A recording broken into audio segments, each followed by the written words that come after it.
It's time for high school football, a Beaver County radio tradition for the last 77 years. 2025 Beaver County radio football coverage is being brought to you by the Lisa and Tank Latham team at eXp Realty, the YMCA, Patriot Home Care, All Access Automotive, Fry Transportation, Vape and Roll With It, Electric Garage Door Sales, Al's Corner, Dr. C. Timothy Lip, McDonald's, Moon Auto, Freedom United Federal Credit Union, CCBC, Friendly Federal Credit Union, Fisher's New Brighton Foodland, Al's Pizza, Tri-State Sporting Arms, Drug-Free Aliquippa, McGee Heating and Air Conditioning, St. Barnabas, the William Murphy Funeral Home, the Cornerstone of Beaver County, Zookie's Sports Bar, Johnson Heating and Air Conditioning, GNU's Body Works, J. Young Refuse, the J&J Spratt Funeral Home, S.E. Snyder Insurance, D&G Rentals, and Beaver County Radio. 99.3 FM and AM 1230 WBVP, 95.7 FM and AM 1460 WMBA, Beaver County Radio Digital Media, and beavercountyradio.com. Now let's head out to the McGee Heating and Air Conditioning broadcast booth for coverage of tonight's game.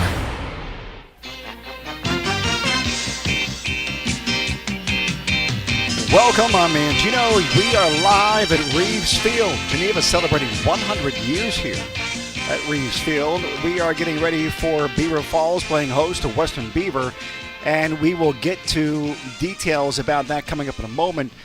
With me in the booth right now, Mike Azadian. Down on the sideline is Tank Latham. We'll check in with Tank and get some insights from Coach Busby from Western Beaver here in a moment. Mike, Western Beaver playing extremely well so far to start the season, 3-0. They're not skipping a beat. There was a lot of speculation about whether or not they were going to be able to handle the departure of Javen Peel effectively, and it looks as though it doesn't make a difference who they put in. The Busby format for running an offense has tremendous success, and now it's Amari Marshall at quarterback. Yeah, you know what? He's a freshman as well. There's been a starting freshman quarterback there for, 5, 6 years? Well, start a freshman, then you go to your sophomore year. That's like 6 years now, 7 years in a row. Yes. And the key is that he has a lot of talent around him, which they've always seemed to have. They've got the co-op with Lincoln Park. That's why they're in Double A. But when you've got guys like Avon Presley, Kai Hudson, and Wyatt Sparbani around you, it makes you better. Plus, they've got a solid offensive line. That's always been the formula there. Now they've got night football there. The kids and the fans are enthused. And this is one of the favorites in the MAC Conference. So they want to start off MAC Conference play against Beaver Falls away, and they want to show teams and the rest of the league what they can do here tonight.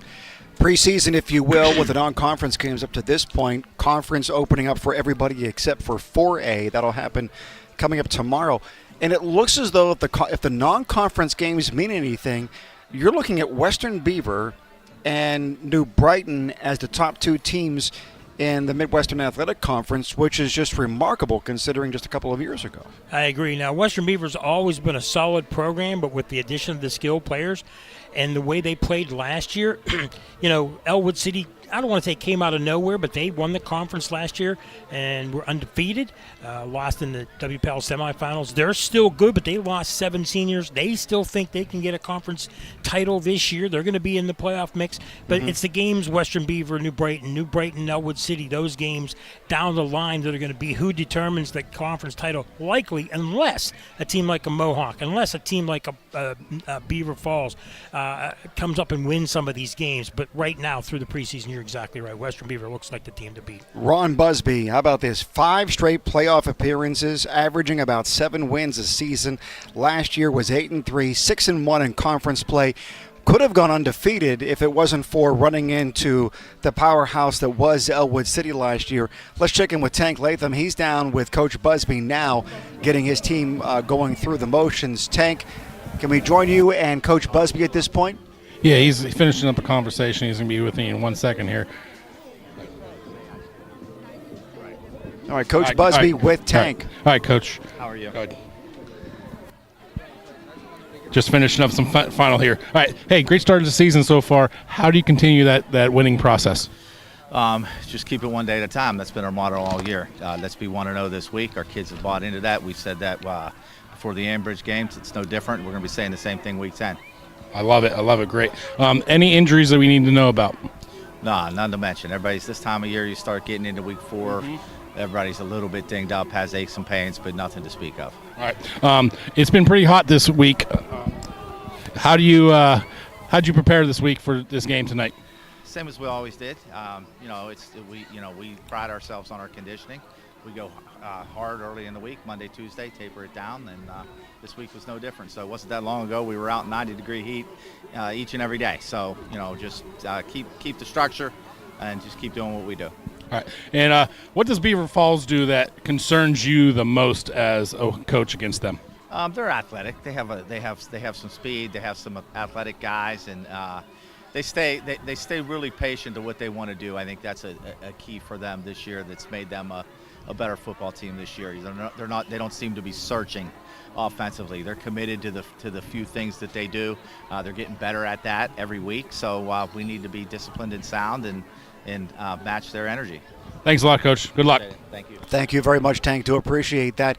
Amari Marshall is the latest quarterback that they brought in as a freshman. You were talking about that over the past several years. They started freshmen, and he's really been able to develop them. Amari Marshall looking fantastic on that game a couple of weeks ago that we had with them beating up on Southside for that first home game under the permanent lights over at Western Beaver. He's really impressive to watch, and in that post-game interview that Tank had with him, pretty mature for a freshman too. Yeah, he is, and you got to consider, even at AA, or it doesn't matter what level it is, you as a freshman, you're just playing against junior high kids and kids in 6th and 7th grade last year.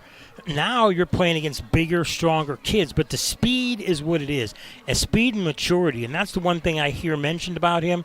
He's 5'10", 170, a lot of speed, but the maturity, able to handle an offense.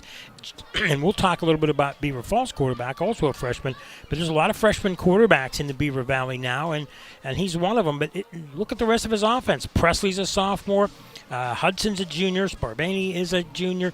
So it's not veterans. So not only are they built for this year, they're built for the future as well.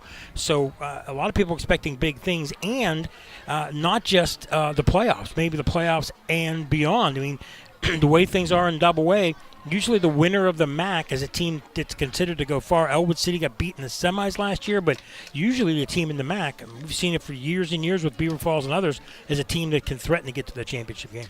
Coming up through the course of this game, we'll hear from Joe from Boom Pow DIY Solar. He'll be giving us updates on the game that he will be watching this evening. We'll get that, a little bit of a preview coming up during this pregame show, and then updates throughout the course of the game. Want to find out more about Joe and what he has to offer? You can do that at boompowsolar.net. We'll talk about the Beaver Falls Tigers, look at teams from around the county, what the matchups are going to be looking like, get some sneak peeks on who we think could be contenders for the CCBC Player of the Game, and a whole lot more. The McGee Heating and Air Conditioning broadcast booth is where we are, and this is the Fisher's New Brighton Foodland pregame show on Beaver County Radio. What if you could meet the future you? The one with the degree, the dream job, the confidence. This fall at Community College of Beaver County, step up to the mirror and see what's possible. Whether you're fresh out of high school, changing careers, or returning to finish what you started, every class and campus experience brings you closer to who you're meant to be. See your future. Start it here at CCBC. Visit ccbc.edu/fall25. Are you looking for a cigar, tobacco, vape, and roll your own supply store in Beaver County? Visit Vape and Roll With It at 751 Merchant Street, Ambridge, to shop for a variety of the best cigars in the walk-in humidor. They also sell vape juice, disposable vapes, glass, and CBD. You can also view several of their in-store promotions by following Vape and Roll With It on Facebook and Instagram.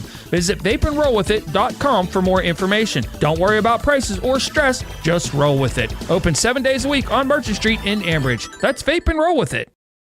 When you talk about community involvement and safety, the name Fry stands at the forefront in Beaver County. Fry Transportation's mission is to continue to raise the bar as the gold standard in their industry by providing the safest, most reliable, and cost-efficient transportation service in Beaver County through their strong relationships with their communities, best-in-their-class drivers, equipment, and technology. There's nothing more important than the safety of their students, employees, and community members. Fry Transportation, where the quality of their organization is characterized by the makeup of the individual behind the wheel.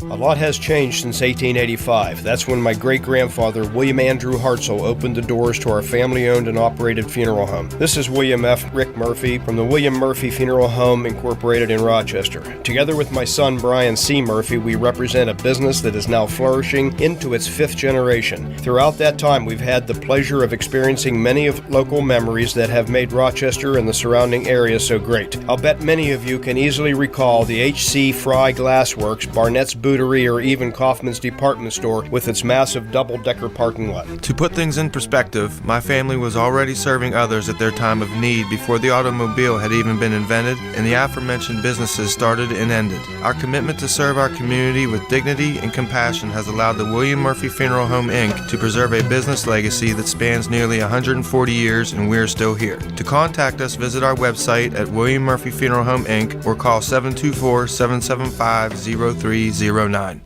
Want to make football season better than ever this year? Plan now to join your friends at the Hangar in Moon Township, the place where good times and great food meet. Watch your favorite sporting event on one of their 18 big screen TVs while you enjoy their famous wings, beer battered fish, pizza, or Taco Tuesdays indoors or on the outdoor patio. Check out their award-winning menu online for lunch, dinner, or a special night out. This football season, hang out with your friends at the Hangar, the best kept secret in Moon Township at 500 Flaherty Run Road.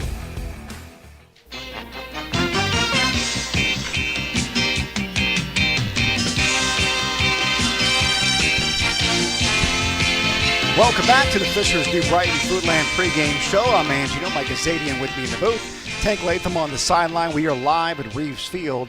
Beaver Falls playing host to Western Beaver. Mike, Beaver Falls continues to look for their first win since making it all the way to the WPIAL championship game in 2023 and winning those bookends, going all 4 years, winning in 20 and winning in 23. So Coach Jim Mooney never was a head coach before, never was a coordinator before, but took this opportunity, and we've talked about this the last time we were here. The community's still rallying behind him, believing in him. He's looking for his first win. What does he need to do tonight, in your estimation, to get that? They got to hold on to the ball, and they have to control the clock, because you can't let Western Beaver do that. You let Western Beaver do that, you're in trouble. You can't make turnovers. You have to create turnovers, and you got to use your young kids, specifically Kenny Jewell, the receiver, Xavier Clark, the sophomore quarterback. I said freshman. He's a sophomore. You've got to use that running game and Christian Dawkins and control the ball. They did that somewhat when we were here before. They had some success against Blackhawk. But the problem is it's depth. I mean, they have still a very young team, very inexperienced. And what happens when you have to start all over again, which they did, they lost 20 seniors after that championship game. They brought back like 2 seniors and a couple of juniors that played. You can't sustain a program like that with all freshmen and sophomore starters, which they had last year. And when the talent dries up for a few years, you just got to be patient and work hard, and you just got to tell the kids, keep working hard. That first victory should come sometime this year, I believe, if they stay healthy. Not sure if it'll come tonight, but for tonight, got to hold on to the ball. Can't make any turnovers, and they have to create turnovers and take care of those opportunities. What a huge victory it would be for the Tigers if they could figure out a way of winning tonight's game. Yeah. To have somebody like Western Beaver come in last year, only 1 loss in the conference, made it well into the playoffs, to be able to have that first win be against a team that is contending in preseason, if you will, a contender for the conference once again, it could mean everything for a team that's desperately looking for a win. Yeah, it could. I mean, I was just recently watching an SEC special on Netflix, and you saw Vanderbilt beat Alabama. They hadn't beat Alabama at home in like 100 years, and things like that. I mean, these kids that are playing now, the seniors and juniors saw some success but didn't play. And now they're in charge of getting these younger players, the kids in the band. A lot of these fans, some of them have seen success, but a lot of them are friends and family of the kids now. And the fans change throughout. So a lot of them haven't seen success in any sport in Beaver Falls in the last couple of years. So you want to bring that school spirit back, like the athletic director talked about last time we talked to him, because football resonates in the halls. Football resonates in the community. And, yeah, you're not competitive last year. People understand. But if you go too many years without any wins, then you could be in trouble. But I think that Jim Mooney, you mentioned, I think he's on the right track. He takes this hard. He's been an assistant forever. He knows how to work with the kids. And he's taken these losses tough. I know he doesn't like when we talk about, hey, you hung in there. He doesn't like that. He wants to win. Well, what's interesting, too, is that he's been able to keep the seniors interested. Yes. There are seniors that were around and they participated and they won a championship in 23, like a Christian Dawkins, who's their starting running back, Kenny Jewell that you had mentioned earlier. And then you look at the offensive line and Jacob Jesseman. He was there. Zyvon Walker was there. But he's been able to keep them interested in a football program and continue to come out and play, even though they struggled as much as they did last season. And it looks as though this may be another difficult year for them. Even though, yeah, you're right, and even though it's like 5 or 6 seniors. I mean, think about what I just said with Elwood City. They went 10-0 before they lost. Or it was 10-0 or 11-0. Biggest reason was that so many seniors. I think they graduated 14, 15, 16 seniors. That's pretty good for a double-A program. And when those guys are all playing, that means a heck of a lot. If they're all playing and they're all leaders, it means a lot for your program. When you lose that, and now you have mainly sophomores and freshmen playing and only a handful of juniors and 1 or 2 seniors, it's tough on anybody unless you have all stars in those grades, and it just doesn't happen. And sometime you're in a little lull right now. But for Beaver Falls, you know as well as I do, we've seen it turn around in New Brighton. We've seen it turn around in Hopewell. You've got the right coach, the right kids, the right mentality, and you just keep bringing kids into the program. I think they should be okay. We hope for them for this year. They get a few wins. It'd be nice to see them be competitive, and maybe they'll come up with a big victory here tonight. Tank Latham is on the sideline with the Lisa Latham team, brokered by eXp Realty Sideline Report. And Tank, you had an opportunity to talk to Coach Mooney. What's on his mind tonight? Yeah, I was talking with Coach Mooney earlier. I talked to him saying it's been a tough start for these guys, like you guys alluded to earlier. He's a new coach, second year in the program. I said, how are you guys ready for this game? He said, these guys are this week. They take it 1 week at a time, just like Western Beaver stated.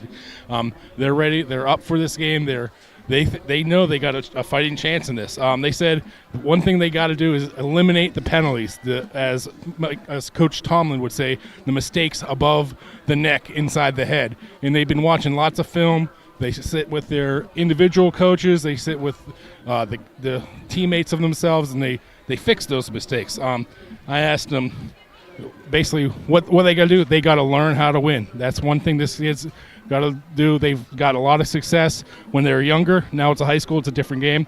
I asked them, who were they concerned about? They said, obviously, the quarterback, that young freshman there for Western Beaver.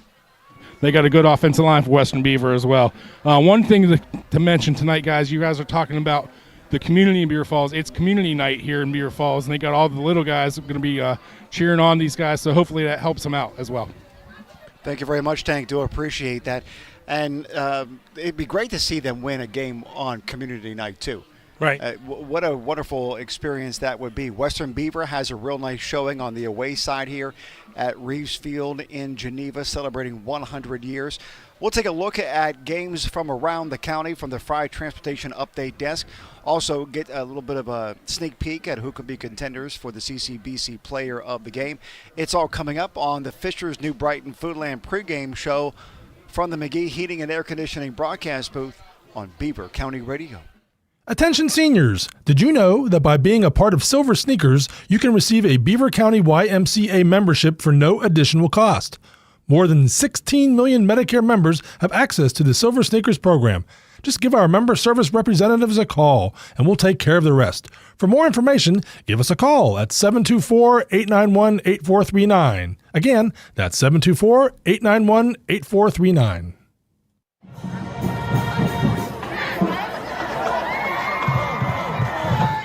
Has your smile recently been intercepted by a bad cavity, stains, or damage that's been driving you crazy? Don't worry. Dr. Timothy Lip in Lip Dentistry is the Hail Mary your teeth have been needing. Located in Beaver Falls and Robinson Township, Lip Dentistry has been a trusted business for families in the greater Pittsburgh area to touch down at for over 2 decades. Make sure to rush over to lipdentistry.com and register for an appointment today and get 25% off your first cleaning. Don't fumble the opportunity to make Lip Dentistry your office of the future and make an appointment today.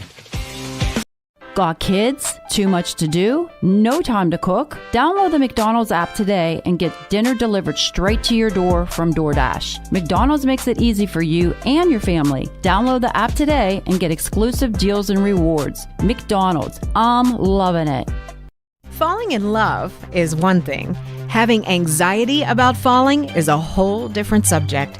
If you or a family member are concerned about falling, and yes, either up or down the stairs, or maybe even out of bed, St. Barnabas has a special message and some ideas just for you. Years of experience in working with people who are prone to falls has given St. Barnabas special expertise in this area. Call them at 724-443-0700 and learn about ways that you can begin to feel more confident and safe, including suggestions that you can implement right now into your daily routine. Call St. Barnabas at 724-443-0700. For many years now, St. Barnabas has been helping people fall, in love that is, with their new, better life, a longer life, a risk-free life. Call St. Barnabas now at 724-443-0700 or visit stbarnabashealthsystem.com and learn more about living longer and better. In Beaver County, there are many great stories to tell. One such worthy story is that of the Drug-Free Aliquippa program. Now in its fourth year, the project has enjoyed great success through in-school interaction, education, raising awareness, and data analysis. Drug-Free Aliquippa has a mission to help local youth make better decisions regarding alcohol and drug use. For more information or to find out how you can get involved, visit Drug-Free Aliquippa on Facebook.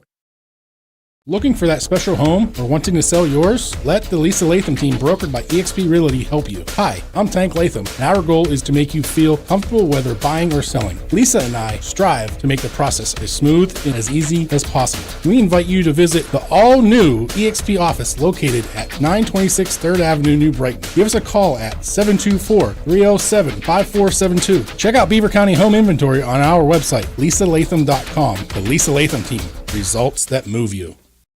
A lot has changed since 1885. That's when my great-grandfather, William Andrew Hartzell, opened the doors to our family-owned and operated funeral home. This is William F. Rick Murphy from the William Murphy Funeral Home Incorporated in Rochester. Together with my son, Brian C. Murphy, we represent a business that is now flourishing into its fifth generation. Throughout that time, we've had the pleasure of experiencing many of local memories that have made Rochester and the surrounding area so great. I'll bet many of you can easily recall the H.C. Fry Glassworks, Barnett's Bootery, or even Kaufman's Department Store with its massive double-decker parking lot. To put things in perspective, my family was already serving others at their time of need before the automobile had even been invented and the aforementioned businesses started and ended. Our commitment to serve our community with dignity and compassion has allowed the William Murphy Funeral Home, Inc. to preserve a business legacy that spans nearly 140 years, and we're still here. To contact us, visit our website at William Murphy Funeral Home, Inc. or call 724-775-0309. And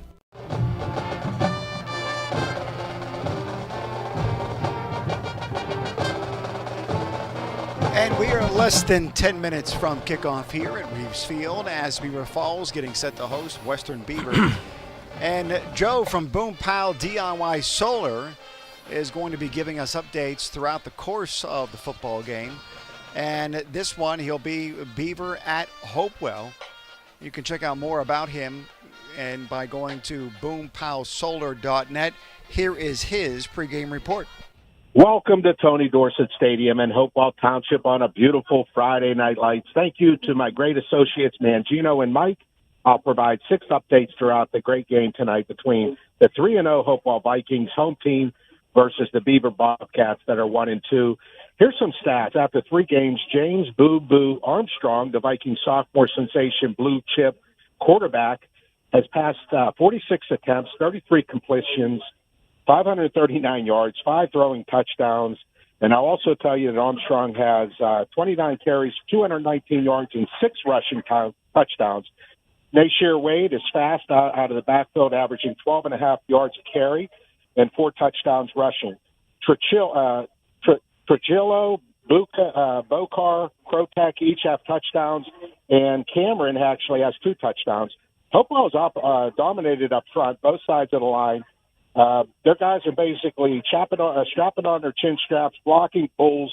We got Desco, Young, Thomas, Grogan, Mikey Black, Buzzy, and Gill are the tight ends. Now look for quarterbacks Jonah Justin and Junior Marino. I don't know a lot about Beaver, but those are their main guys. They're going to have their hands full against the Vikings. Now, listen, I want to let you know I'm Boom Pow DIY Solar. I'm A+ rated with the Better Business Bureau. I can save you homeowners a fortune by going solar with me. I got a 50-50 split. Get your electric bill. Call me at 844-BOOM-POW. If I sell it, we'll split the commission. Anyway, I am the superhero of energy savings. And back to Mike and Mangino. Thank you very much, Joe. Do appreciate that. We are just minutes away now from the game between Beaver Falls and Western Beaver. And when you look at Hopewell and Beaver as a matchup tonight, how about if we start with them as we go around the Fried Transportation Update desk? Yeah. Hopewell just looks so impressive this year. They've really turned that program around in just one season, it seems. Yeah, they have. We saw flashes last year of how good they were. Beaver down a little bit after losing so much senior talent at the skill positions. But Beaver, they're getting into the point where they got to start winning games if they want to be in the playoff hunt, considering that they have Central Valley, Avonworth, and Hopewell to play. They don't want to be toward the end of the year where they have to hope to sneak in. But Hopewell looks like the real thing, and at home we'll find out just how good they are against this Beaver squad. Last week, Aliquippa falling to Avonworth right here on Beaver County Radio. This week, they travel to a very tough game against Mars. Mars has already beaten a fellow 4A school, and they topped two 5A schools that are respectable in their conferences, and now it's Aliquippa Mars. Aliquippa hasn't lost back-to-back games since 2007. Could that happen tonight? It very well could, and I know people will panic. We had some people on the show after the scoreboard show afterwards. People were mad and they can't run the ball, but they're young. They got a lot of young running backs. They had some guys miss the game last week, but they have a very good offense. They're playing against a 5A school. Don't panic if they lose. They're still going to be a team to be reckoned with in 3A. They'll still make the playoffs. It's just that they have to get their running game together in any hopes of winning tonight. Ambridge looking for a big win. They take on Mount Pleasant at 7 o'clock at Mount Pleasant. 2 times in that area. Mount Pleasant this week, 2 weeks ago, Laurel Highlands. I mean, they travel a lot. In Ambridge, boy, I don't know what's going on there, man. They're not scoring a lot of points. It seems like the program that was in for a rebound is going back down again, and they've got a really tough schedule coming up, so I feel bad for the Bridgers. Blackhawk is hosting Southmoreland. Should be an interesting game. Southmoreland's pretty solid. Blackhawk also making some strides. They've got a tough schedule coming up. They need to get a win under their belt as well, hoping to get them on to the coach's corner this week. Speaking of needing a win, Central Valley, they had this gauntlet in their non-conference games. They open up conference play, and they draw McGuffey. You know what, that game's going to be, it could be 65-0 if Mark Lyons lets it get that way. But he's going to play a lot of guys. It should be an easy win for them. And Central Valley plays a tough schedule for a reason, just like Aliquippa does too. They want to get ready for the playoffs. All right, Elwood City and Mohawk. They're playing in Mohawk tonight. I think that's a big game for Elwood City. If they want to try to win the conference schedule, this is a game they probably need to win. You can't afford to have 2 or 3 losses in this section and compete for the title. So Elwood City hoping for a big win. We just had them on Coach's Corner this past week. The New Brighton Lions, undefeated. They are in Freedom to take on the Bulldogs. Saw Freedom last week. They got some nice, young, speedy running backs. They've got a nice offensive line. They're not very deep. We'll see how good New Brighton is. That was one of the games we considered doing, but the Bulldogs can't make mistakes if they want to compete with Freedom. Maybe the biggest game in this area outside of Beaver County, but very close. The Moon Tigers and West Allegheny. They're playing at West Egg. Weird to see them playing now, but you got rivals between those two in Montour. You got to play somebody earlier. Moon now is in 5A, so they're not in the same conference, but they've been rivals for years. Some of the things, good, fun type things that kids have done against each school. But for Moon, they want to get a win over West A and get prepared for their 5A conference. And West A, for them, they want something as well. All right, we'll come back in 60 seconds getting ready for the kickoff between Beaver Falls and Western Beaver here at Reese Field in Beaver Falls on Beaver County Radio. Searching for a sleek new ride without breaking the bank this summer? All Access Automotive next to the YMCA has you covered. With reliable service, easy financing, and an extensive list of inventory, All Access Automotive has become the premier spot in Beaver County to find your car of the future. Looking to trade in your current vehicle? All Access will give you a fair trade-in value. Browse the eye-catching All Access lot Monday through Saturday and talk to an All Access representative and learn more today. All Access Automotive, where reliability and transparency come before anything else.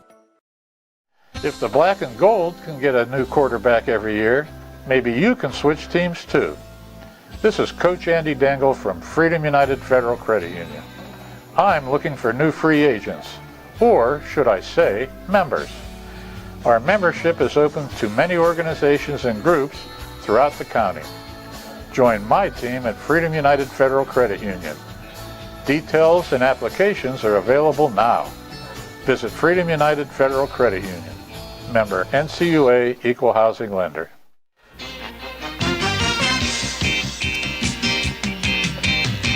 Real quick, let's take a look at potential CCBC players of the game. Mike, we'll start with you. Hey, you know what? For Beaver Falls, you know, two guys that really stick out to me. The one is going to be Xavier Clark, the quarterback, and he's a guy that has a lot of speed that can keep drives going. And also, I really like Jacob Jessamine, the offensive lineman, the senior center. He opens up big holes for Christian Dawkins, those two specifically. And on the other side, you know, Western Beaver has a plethora of guys, at least 3 or 4 guys that you could say, obviously, they're a quarterback. But I like Wyatt Sparbani, the junior running back. I saw him as a freshman at 150-pounder. He's grown. And for Western Beaver, he's another guy that keeps drives going. I look for him to have a big game tonight, too. Tank's down on the sideline. Tank, who do you like for potential CCBC players of the game? I'm on board with what Mike's saying. I'm a big fan of Christian Dawkins this game. I watched him last time we were here. I think he's going to have a blowout game. I was watching him pregame. He's ready to go. And then for Western Beaver, I'm still a fan of their quarterback. I think he's a natural leader, and he's going to just continue to evolve. All right, Amari Marshall, number 7. We'll be calling his number all night long. Wyatt Sparbani, he's been impressive so far, averaging 13.3 yards a carry every time he touches that ball. Braden Mayo, another big one, not only on offense, but he leads the entire team in tackles for loss.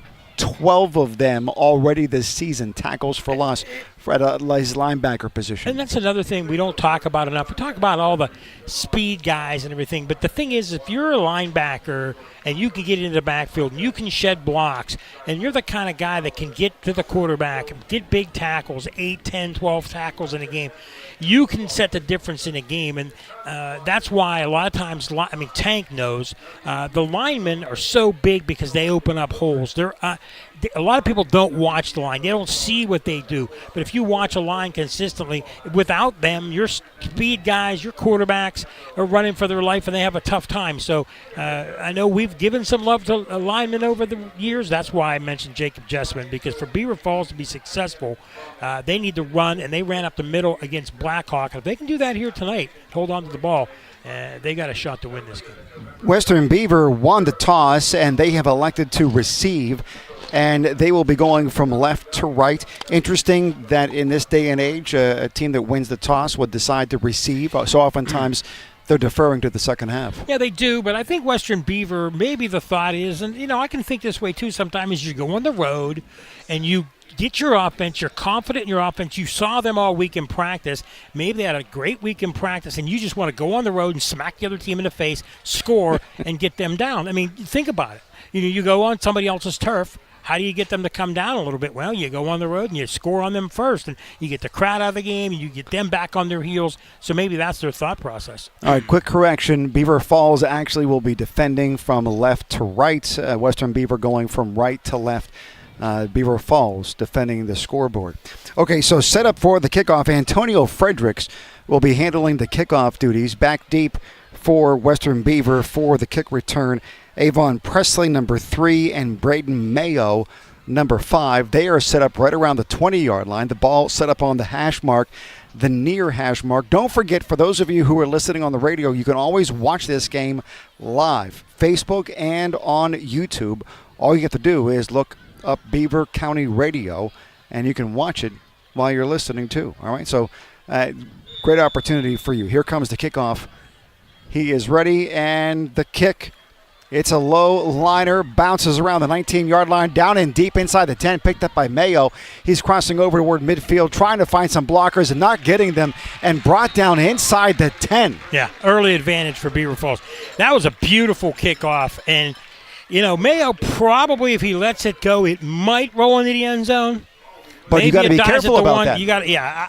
He picked it up around the 5, I think. He probably should have let it roll as a touchback, but he's thinking he can make a play. A kid does, but great pursuit to the ball, and they got it, I believe, at the 8-yard line. So really good battle of field position for Beaver Falls. Thank you very much for listening to the Fisher's New Brighton Foodland pregame show from the McGee Heating and Air Conditioning broadcast booth. So Amari Marshall set up in the shotgun. Man on his hip, Sparbane, 4 wide receivers, 1 to the top, 3 to the bottom. Sparbane out to the flat, takes it around the 3-yard line, unable to break a tackle. That one. How about that? Kenny Jewell coming up from his linebacker position, able to make the stop for no gain. When we talk about linebackers coming up, making big plays, and he saw it. He saw Sparbane go out into the flat. It's his responsibility to cover a linebacker coming out of the flat. He caught it and got hit right away. Beautiful play on defense. That's 2 big plays in a row for Beaver Falls. On the front of the offensive line for Western Beaver, Aiden Hall, Damian Lutton, Tyson Davis, Logan Kane, and Blaine Crislip. Amari Marshall, second, and they're going to call it 11. He's backed up to his own 7-yard line. Shotgun formation, 3 wide receivers at the top. Ball at the hash mark on the near side. 1 lone receiver down around the numbers to the near side. Checking the defensive coverage. Defense right now, single high safety. Back to pass, looking over the middle. Almost intercepted and taken down immediately. That ball ultimately incomplete. What a play. Antonio Fredericks coming up from his linebacker spot to break that pass up. He almost picked that one. And they threw to the only guy that was going to possibly be double covered. Only guy. I mean, everybody else is single coverage. The safety high there, along with a linebacker. Boom, 2 guys. I don't know why the clock's not running. Incomplete pass. Oh, okay. I thought he caught it. Yeah, they ultimately ruled it incomplete. 3rd and 11. 11 minutes to go in the first quarter. 5 wide receivers wide, 3 top, 2 bottom. Takes a snap, back in his own end zone, looking, throws it deep over the middle, has a man open. Can he get to it? He does at the midfield mark. He's finally taken down right around the 47-yard line of Beaver Falls. What a big play. Amari Marshall airing it out and able to connect with his receiver on that one. Number 8, and I can't see the number at this point. Let me see if I can find it real fast. No, Wyatt Sparbane. Yes, out of his set up in a wide receiver position and just outran everybody. He had at least 2 or 3 yards on everybody. He was double covered. Perfect pass, too, by the way.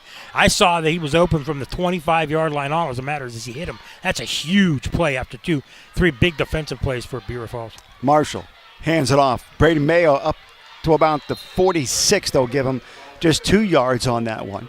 Beaver Falls showing that they're able to stick with it and have some really good positive plays for them on defense.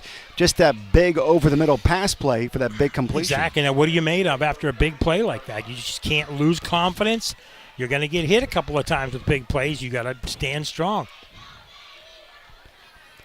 Marshall with Braden Mayo on his right hip. He decides to keep it himself, calls his own number, follows Mayo up the middle, and gets out to about the 43. They're going to call him down at the 43. It looked as though he may have made it to the 42, but his knee must have come down early. And you know what? This is a big 3rd down play because you kind of wonder, is Western Beaver thinking they're in 4-down territory now? They might be. But, you're away. Do you want to take that chance? And if you don't get it on 3rd down here and give the ball to Beaver Falls at midfield,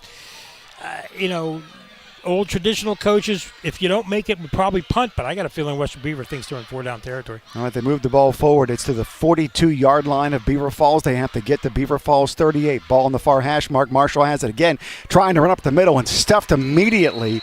What a big-time stop. That one. How about this big 77, Jacob Jesseman, the senior, 5'11", 230, stopping that one big time. You know what? And the thing is they had 4 wide left, 1 wide right, And they're trying to goad Beaver Falls into thinking that they're going to pass the ball, but he runs up the middle, but they weren't full. Good defensive stance, and Western Beaver's going to decide to punt, which I think is smart for them.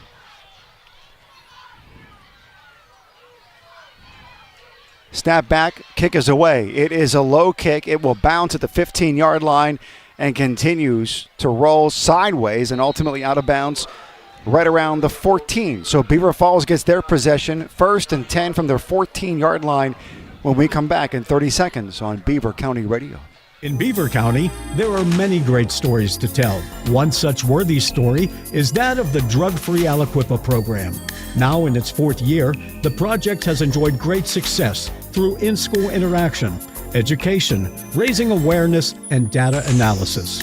Drug-free Aliquippa has a mission to help local youth make better decisions regarding alcohol and drug use. For more information or to find out how you can get involved, visit Drug Free Aliquippa on Facebook. Quick handoff to Dawkins, slipping, able to get back to the 10-yard line, and that's about it. So they called it 1st and 10 at the 10, and he was able to get back to the line of scrimmage, maybe a yard on that play, and not a whole lot more than that. If he doesn't slip, he probably hits the hole earlier, likely gets 2, maybe 3, but the slip cost him a little bit.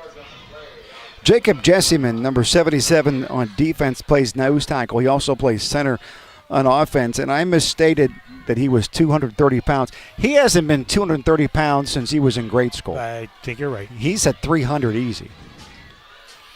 Xavier Clark, shotgun, man on his hip, hands it off to Dawkins over the left side, big hole. He's out past the 20, all the way out to the 25-yard line, running with authority. There you go. I mean, again, it doesn't take a genius to figure out what they have to do right, and we talked about it. Jesseman over the middle, center, create a big hole, and then their big running back, who's going to get a lot of the credit, of course, gets the big first down. So that's a big play. And that's huge early on, because then that's going to take the emphasis off Xavier Clark, and we know about his speed and what he can do. Lucas McDowell, Terrence Banks, Jacob Jesseman, Zyvon Walker, and Jazir Harris setting up that line. Handoff once again. Dawkins bouncing it outside, trying to find some room. He doesn't get any. Taken down by Sparbaney right around the 26-yard line for a gain of maybe 1. Yeah, he's more of the runner up the middle. He's more the runner that finds the holes. Going wide on a team that has the speed DBs and linebackers like Western does is kind of tough sledding. We've seen a couple of them only go for a couple of yards so far. That's not their strength. Unless it's a fake to him, and then Clark takes it around the other side, which I'm sure we're going to see that eventually. 2nd and 1 now. Ball on the near hash mark. They have to get to the 35-yard line for a first down. Wide receivers split wide, top and bottom. Everybody's in tight otherwise. 2 tight ends. Hand off to Dawkins over the right side. He has a man he's about to roll over and get taken down at around the 28. Pickup of about 1, we'll call it maybe 2 on that one. 3rd and long for the Tigers. Not the situation you want to be in. Yeah, you know what? No real blocking there. He did most of it on his own, head on with a guy who was unblocked. And, yeah, you might get by a guy like that, but he's going to hold you up enough for other guys to come in. So if you don't have any blocking, there's only so far you can go as a back, and that's a case of that right there. So I would think here option, run play option here. Beaver Falls setting up with 4 wide receivers wide. Xavier Clark shotgun. Dawkins on his hip, looking, throwing, has a man open. Completion around the 35-yard line, out to the 40. Finally brought down at the 40-yard line. Western Beaver is saying that he fumbled, but the officials are pointing hard at the turf, saying no, he was downed there, and now we have a down Golden Beaver on the field. Yeah, and I think that was Kenny Joel. Yes, it was. Sure it was. Nice pattern. 2 guys out there. 1 guy cuts in. 1 guy stays wide. He cuts in. It was a timing pattern. Boom, catches the ball, goes down, knee down before the ball was dropped. And there is a man down. You're right. Yeah, big play. 1st and 10 now on their own 40 far hash mark. We'll come back after this injury timeout in 30 seconds on Beaver County Radio. When you talk about community involvement and safety, the name Fry stands at the forefront in Beaver County. Fry Transportation's mission is to continue to raise the bar as the gold standard in their industry by providing the safest, most reliable, and cost-efficient transportation service in Beaver County through their strong relationships with their communities, best-in-their-class drivers, equipment, and technology. There's nothing more important than the safety of their students, employees, and community members. Fry Transportation, where the quality of their organization is characterized by the makeup of the individual behind the wheel. Braden Mayo was the down Golden Beaver for Western Beaver. His helmet is off and he's walking to the sideline. Hopefully he'll be back. Tank Latham on the sideline. Tank, what do you think of the line play so far in this game? Yeah, the Tigers are doing everything they should be. They are winning their battles up front. About the thing I see a little troublesome with the Tigers is Dawkins is run a little bit tall, and hopefully he's going to get himself injured doing that. Thank you very much, Tank. Do appreciate that. Tank Latham once again with the team, the Lisa Latham team broker by eXp Realty sideline report. Dive play right up the middle. Dawkins picks up 12 on first down into Western Beaver territory. That play has worked beautifully twice, right over the big man on the center on the offensive line. You get that guy a hole, and he's going to get that 8 to 10 to 12. Now you're going against kids 30 pounds less than you, and you drag them for a first down. Quick snap again. Tigers. Dawkins plows right up the middle, able to get one. They're going to call it 1 yard from the 48 to the 47-yard line. They have a real up-tempo to this right now. They're not wanting Western Beaver to be able to compose themselves. Exactly, and they've mixed it up pretty well. Couple to the right, couple up the middle, one pass play, but 2 times in a row or too many times in a row to the same play, Western's going to adjust. You get beat on the play, the first down, then you say to yourself, well, man, I'm going to cover that hole this time, and they go right back to it once too many times. And you got to be prepared for that. We've seen it too many times over the years where people rely on one guy, and they close him out. So we haven't seen Clark run yet, which I'm surprised. 4 wide receivers, 2 top, 2 bottom. Ball on the far hash mark. Takes a snap, finds a man, has him, almost intercepted. Wow. That was close. Defensive back for Western Beaver went up high for that one. All of a sudden, you had Kenny Drool that needed to play defense because David Ventresca, from his defensive back position, almost had a pick there. Boy, he jumped up and almost got it. Boy, I tell you what, not a great throw by Clark. He's getting rid of the ball quicker. You can tell from the first game of the year, it's 1, 2, 3 seconds. Look at your first man if he's open, and that's what you do with young quarterbacks. They don't make them read quick progression to 1, 2, 3 and back. He got rid of the ball fast before the pocket collapsed. 4 wide receivers to the near side, tight end to the near side. Xavier looking, trying to find some room to run. He finds it, gets inside the 45-yard line to the 44, setting up what looks to be a third down. And see, that's how I think they can be effective. Mix it between him and the running back, between him and the pass. He comes out wide. Does he flip it to somebody? Does he pass? Does he take the lane and go? He took the lane and got 4. Okay, it brings up fourth down now. Fourth down. But and they're going to go. It looks like they're going to go for it here. They have to get to the 38-yard line. They're currently set up at the 44. 3 wide receivers to the top. Clark takes a snap. Nope, he calls for it and gets Western Beaver to jump. 5-yard penalty. Now you're talking about an easy down and distance here. I was going to say, but it was too quick to the line. I didn't want to cut you off. I was going to say maybe they're just going to try to draw him offsides. And it's exactly what he did. And we remember in the game we did before against Blackhawk, he was great with that. Yes. He was great inside for things like that. He was great at drawing teams off. Now you have a realistic 4th down, 4th and 1. And, hey, why not? You want to win a game, your young team. Yeah, if you don't make it here, you give Western Beaver decent field position, but hey, 1 yard for the guy that they have there in the backfield and Christian Dawkins, why not? I would think him up the middle unless you go again to another run play option. Clark in the shotgun, Dawkins on his right hip, timeout now. Mooney wants to think about this. Yeah. Wants to make sure you call the right play because you're able to get him to jump. You want to make sure that this works.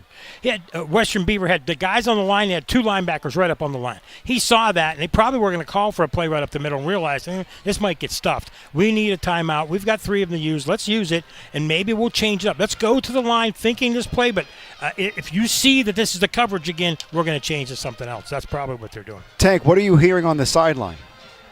I'm not hearing too much from the coaches. They're pretty far away from me, but I have been hearing some of the coaches say earlier is that Western Beaver is giving them the inside gaps, and they've just continued to go after that. And it sounds like Western Beaver made a minor adjustment. That's why they called that timeout. Yeah, Tank, if you don't mind me asking, I mean, that timeout, they go to the line, they see the defense. I'm thinking right up the middle with their big guy, and he's probably rethinking that. Let's say he doesn't go right up the middle, then what do you think? Run play option or run to the outside? Well, the quarterback always has the option to pull the ball and go. It's true. Ultimately up to him to hand the ball off or not. He should be able to count the number of guys in the box. I mean, you got those athletes on the outside. If there's 9 to 10 guys inside the box, grab that ball, whip it out to the side, and let them get a long handoff and get that first down. There you go. Thanks. So we have Xavier Clark, shotgun, Dawkins on his right hip. Back in front of him. He has the first down, 35 down inside the 30-yard line, finally taken down around the 29. Broke it out over the right side, followed his lead blockers, Dawkins, and a wingback, and he was gone. That wasn't what they were set up before the timeout. That's they right. changed it, and he changed it knowing that, hey, they might think we're going to go up the middle and stuff it. Let's let our speed guy get it. Let's create a hole for him. Kind of on the outside. That's exactly what they did. They didn't go fully outside. That's a well-designed play. And I like the fact that they're being very diversified with their play calling so far. Yeah, so now you have 1st and 10 at the 29-yard line. Very smart timeout to take to make sure you had the best play called. And then great wisdom, too, because Dawkins is having a difficult time getting outside. Why not keep it to the smaller speedster in Xavier Clark? Great. He's now in shotgun, takes a snap, fakes the handoff, pass over the middle, and intercepted. That one was going to Kenny Jewell. It was picked off by Aiden Vula, who was trailing in his cornerback position and just jumped the route and was able to get that interception for Western Beaver. Boy, I tell you what a nice drive, and that's disappointing. But the key now as coaches is you have to be able to get those kids to forget about that. It's an interception. It wasn't thrown well. The DB stepped up and made a big play for Western. You got to be strong on defense now. You can't let them march down the field. They were controlling the ball. They were playing well. You can't let that bother you. And now Western Beaver coming out 1st and 10 at the 21. They're on their near hash mark. Once again, they're going from right to left if you're listening on the radio. And don't forget, you can watch the game on our Facebook page and YouTube channel. Just look up Beaver County Radio. There's a timeout on the field. Western Beaver has taken it. We'll take it with them. 3:14 to go in the first quarter on Beaver County Radio. If you or someone you know is experiencing homelessness or a housing-related crisis in Beaver County, help is just a call away. The cornerstone of Beaver County provides a pathway home through emergency shelter, housing and utility assistance, and basic needs. To access help or to support the cornerstone of Beaver County's work to ensure housing and hope for everyone in our community, visit cornerstonebeaver.org or call 724-846-6400. Good, thank you.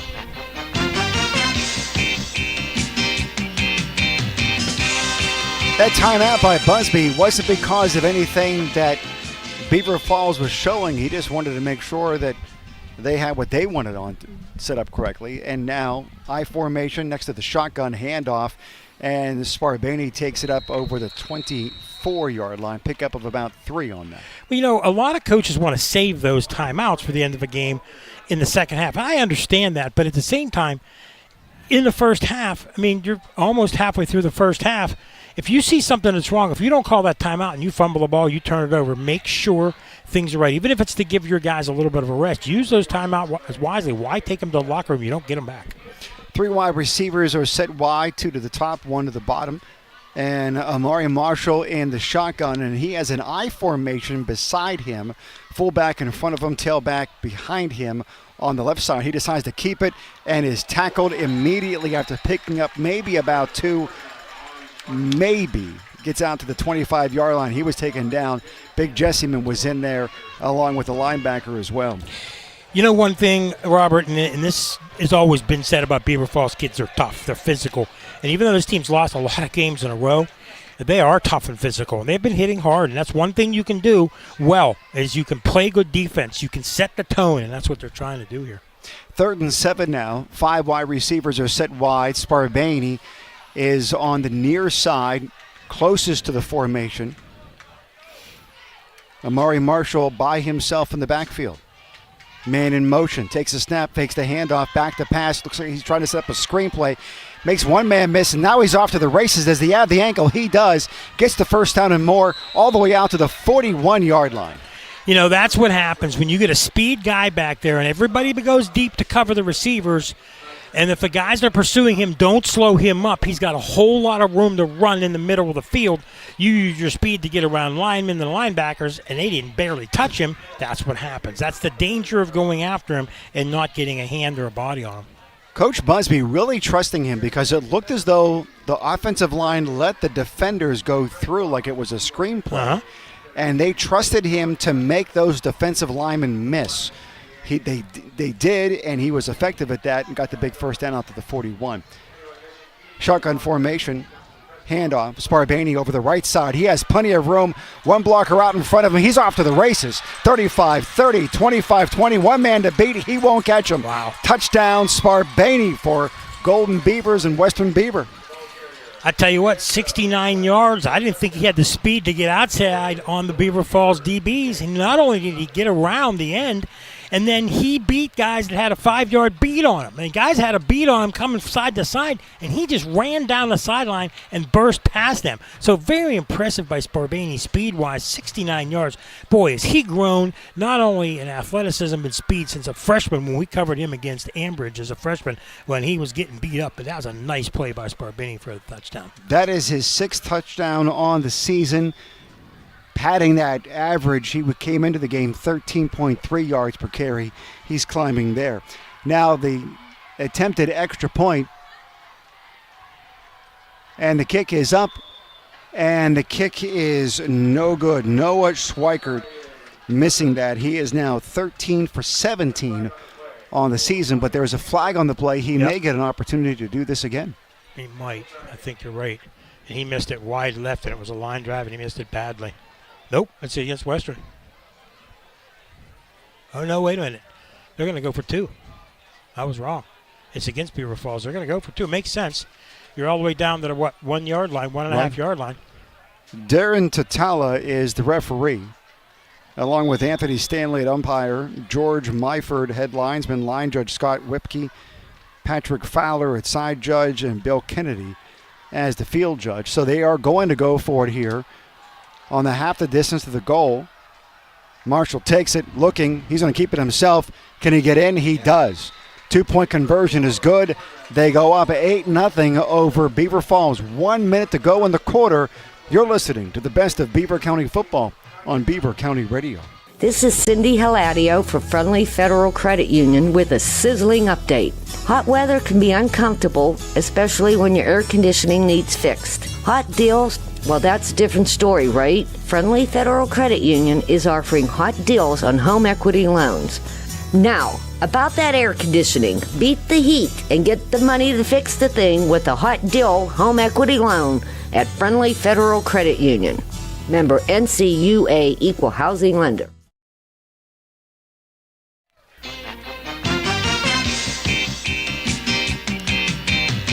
8-0. Western Beaver over Beaver Falls, and they were able to do what you want to do off of a turnover, capitalize. Oh, yeah. Once you get that turnover, big interception in their own territory, and then turn it around in a couple of big plays and 8 points. But not only did they capitalize, they marched down the field easily. A couple of big first downs, and then Sparbaney around the right, and I think Beaver Falls a little deflated, and that's what you can't do after a turnover. Had one big hit, but you got to make more than one big play in a 4-down series. You've got to make 3 big plays, force them to punt the ball, and they didn't, and it cost them, and it's 8-0.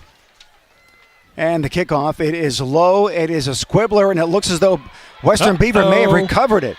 They're jumping like they did.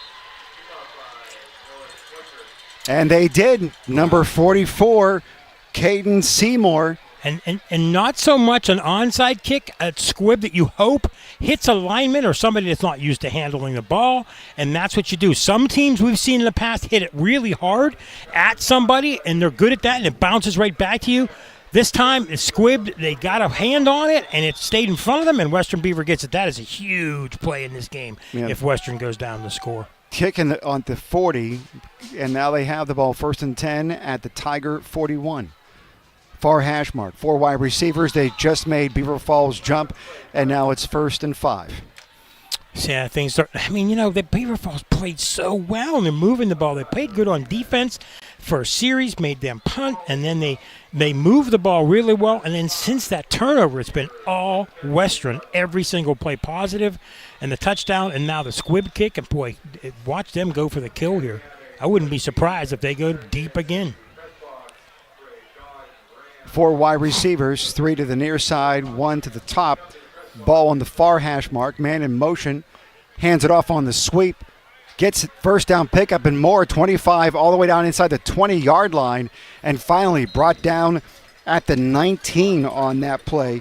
And that was Avon Presley from his wide receiver position on that sweep. That's what you do, and he had a block. That's a big key. You had somebody leading the way, big first down, and they're going to wait and move the sticks. I mean, they want to score before the end of the quarter.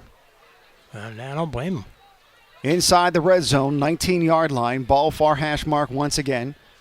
Pistol formation. Marshall and Sparabani behind him. Hand out to Sparabani right up the middle. And unable to make the first tackler miss. And ultimately brought down that one.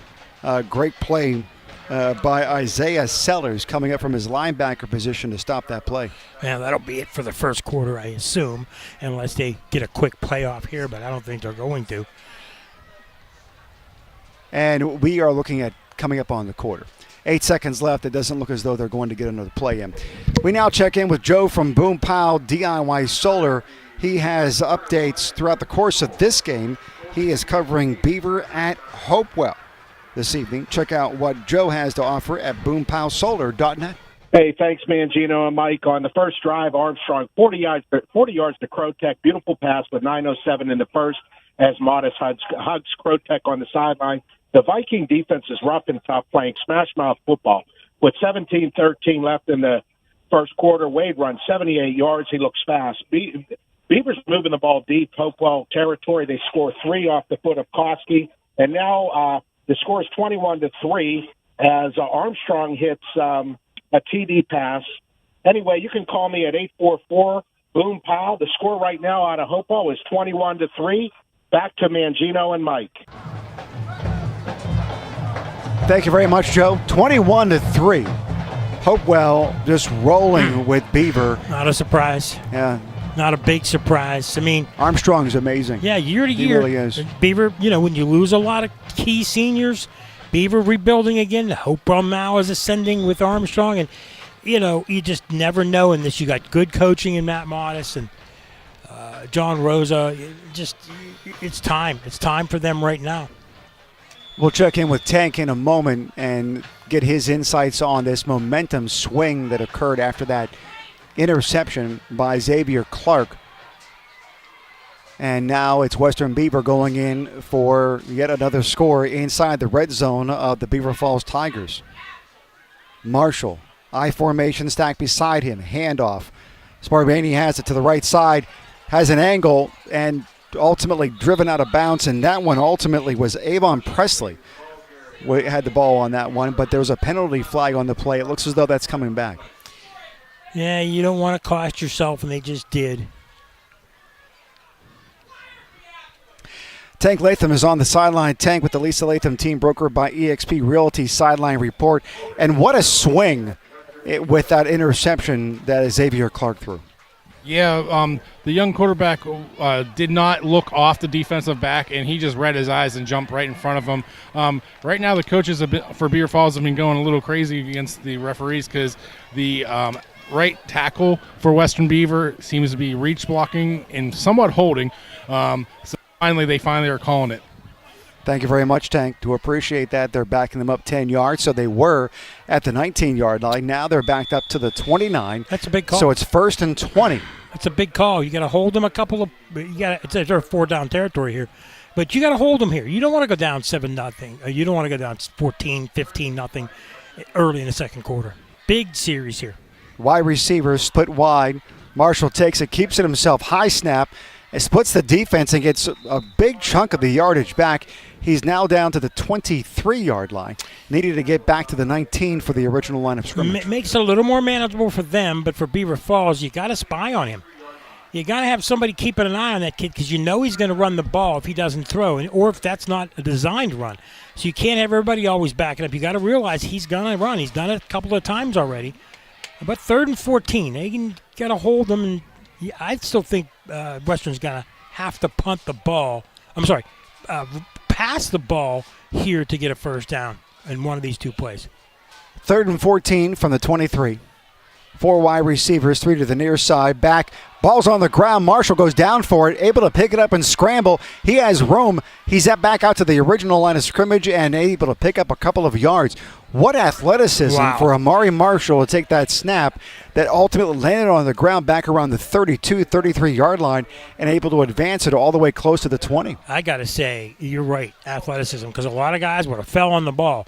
He picked it up and got back to the original line of scrimmage, and that would have been about a 10, 11, 12-yard loss at least, and now still manageable with 4th and 12. So they're lucky there that they got a good athletic quarterback because that looked like a big loss. Marshall, reverse, ball's on the ground, and he had to just dive on it at that point. So Beaver Falls able to dodge a bullet and able to hold Western Beaver here after that. I wouldn't call it an onside kick, kind of a squib kick that they were able to cover.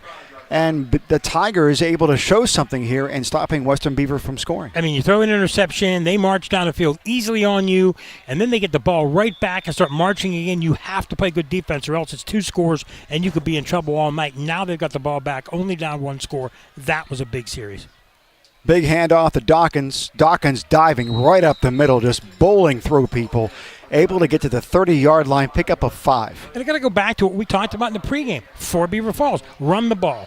Hold on to the ball. Get the clock going.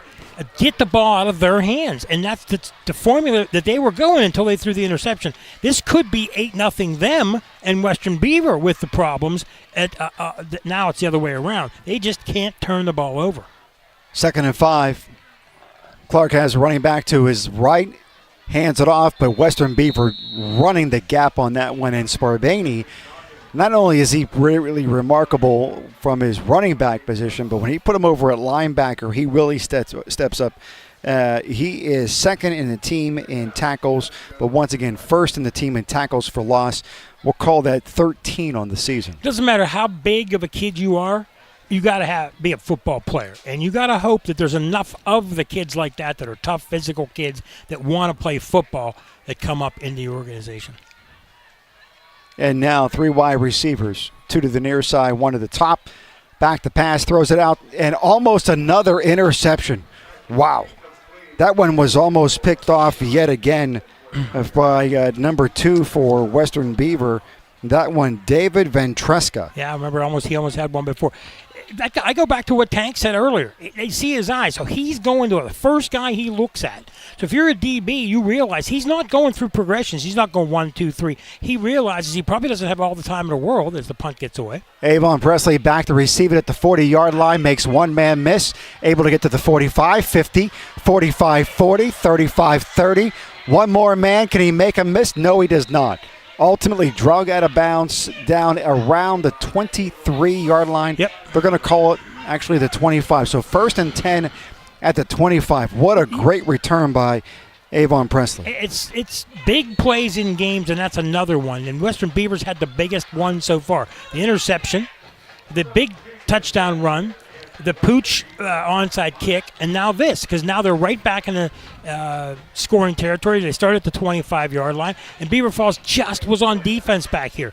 You can't have your defense out there, even though it's not all the same kids, back out there right away. That was a time for Beaver Falls to march down the field and at least keep the ball out of their hands. And now they're going to have another big defensive stance here. They got to keep this game close. Robert. If they don't, it gets out of control. You can't let them get up a couple touchdowns on you because you really don't have that high-scoring, fast offense right now. There is a flag on the field back at the 38-yard line of Western Beaver. Yep. So they're going to call it against Western Beaver and ultimately march off yardage against them, and Beaver Falls is getting to keep the ball.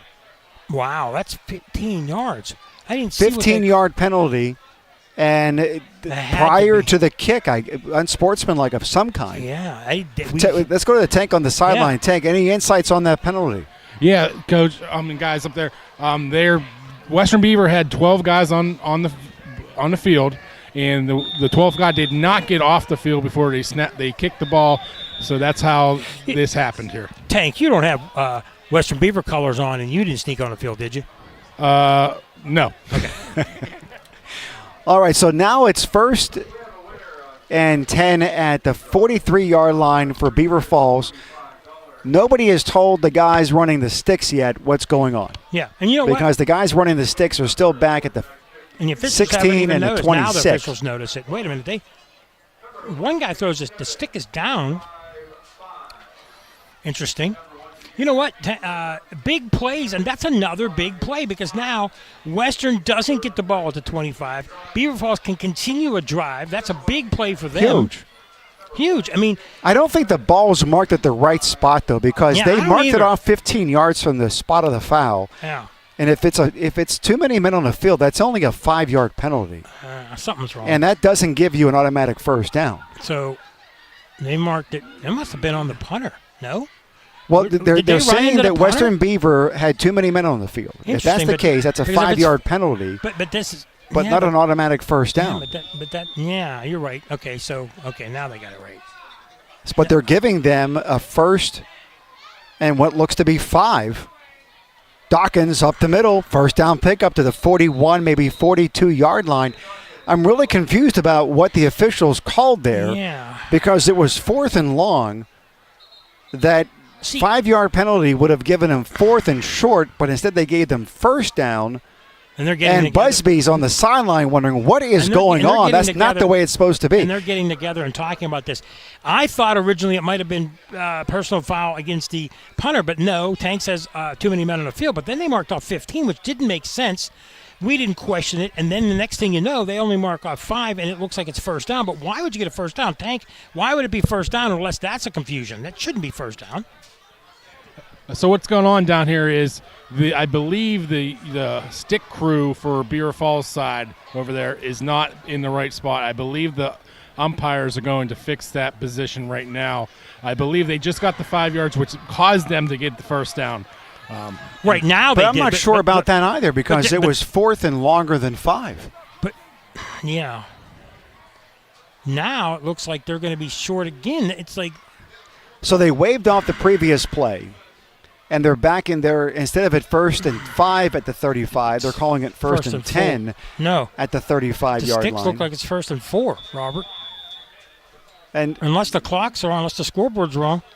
Now they're saying second and, saying 2nd and 3 from the 42, they have to get to the 45. Right, the clock is, the scoreboard's wrong, but the sticks are right. That's weird. It is. Well. And when you don't have instant replay to go back to look at anything, you're just going off of what you can best recollect. Shotgun snap. Xavier Clark keeps it over the right side. Here comes a flag. And he's able to get close to the first down, short by a yard. And now, what do the referees see? I'm going to guess holding on Beaver Falls. Yep. No. Movement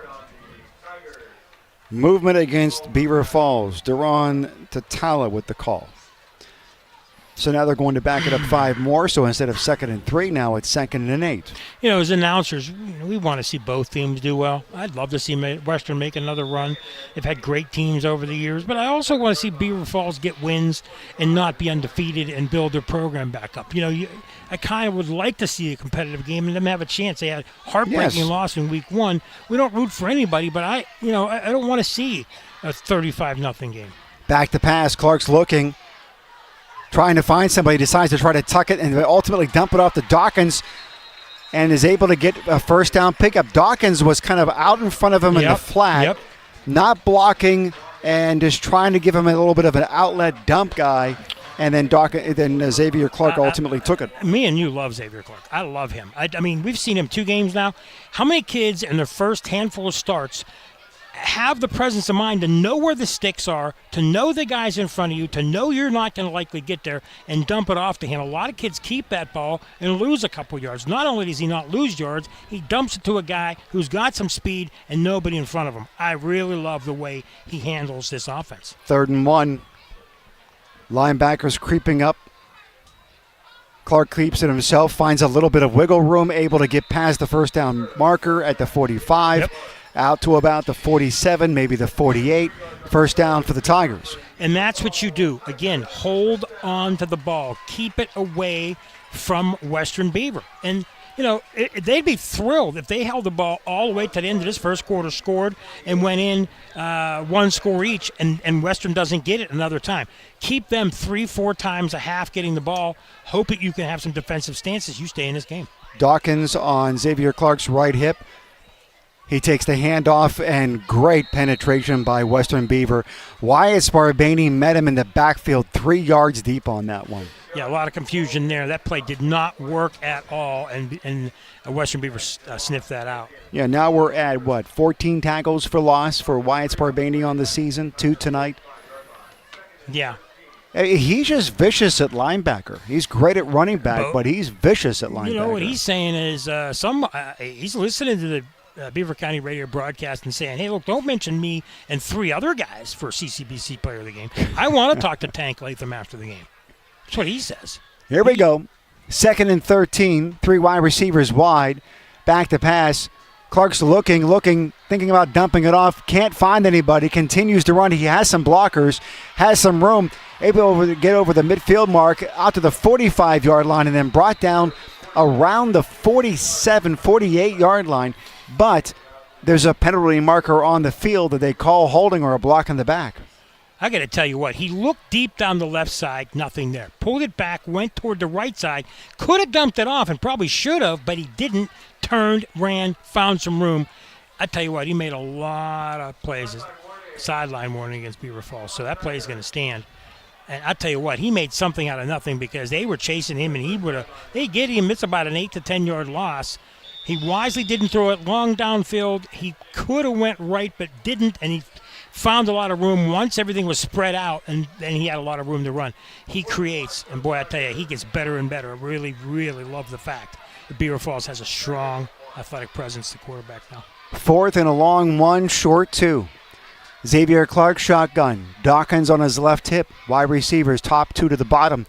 He decides to keep himself, follows Dawkins. Big pickup inside the 40-yard line over the left side.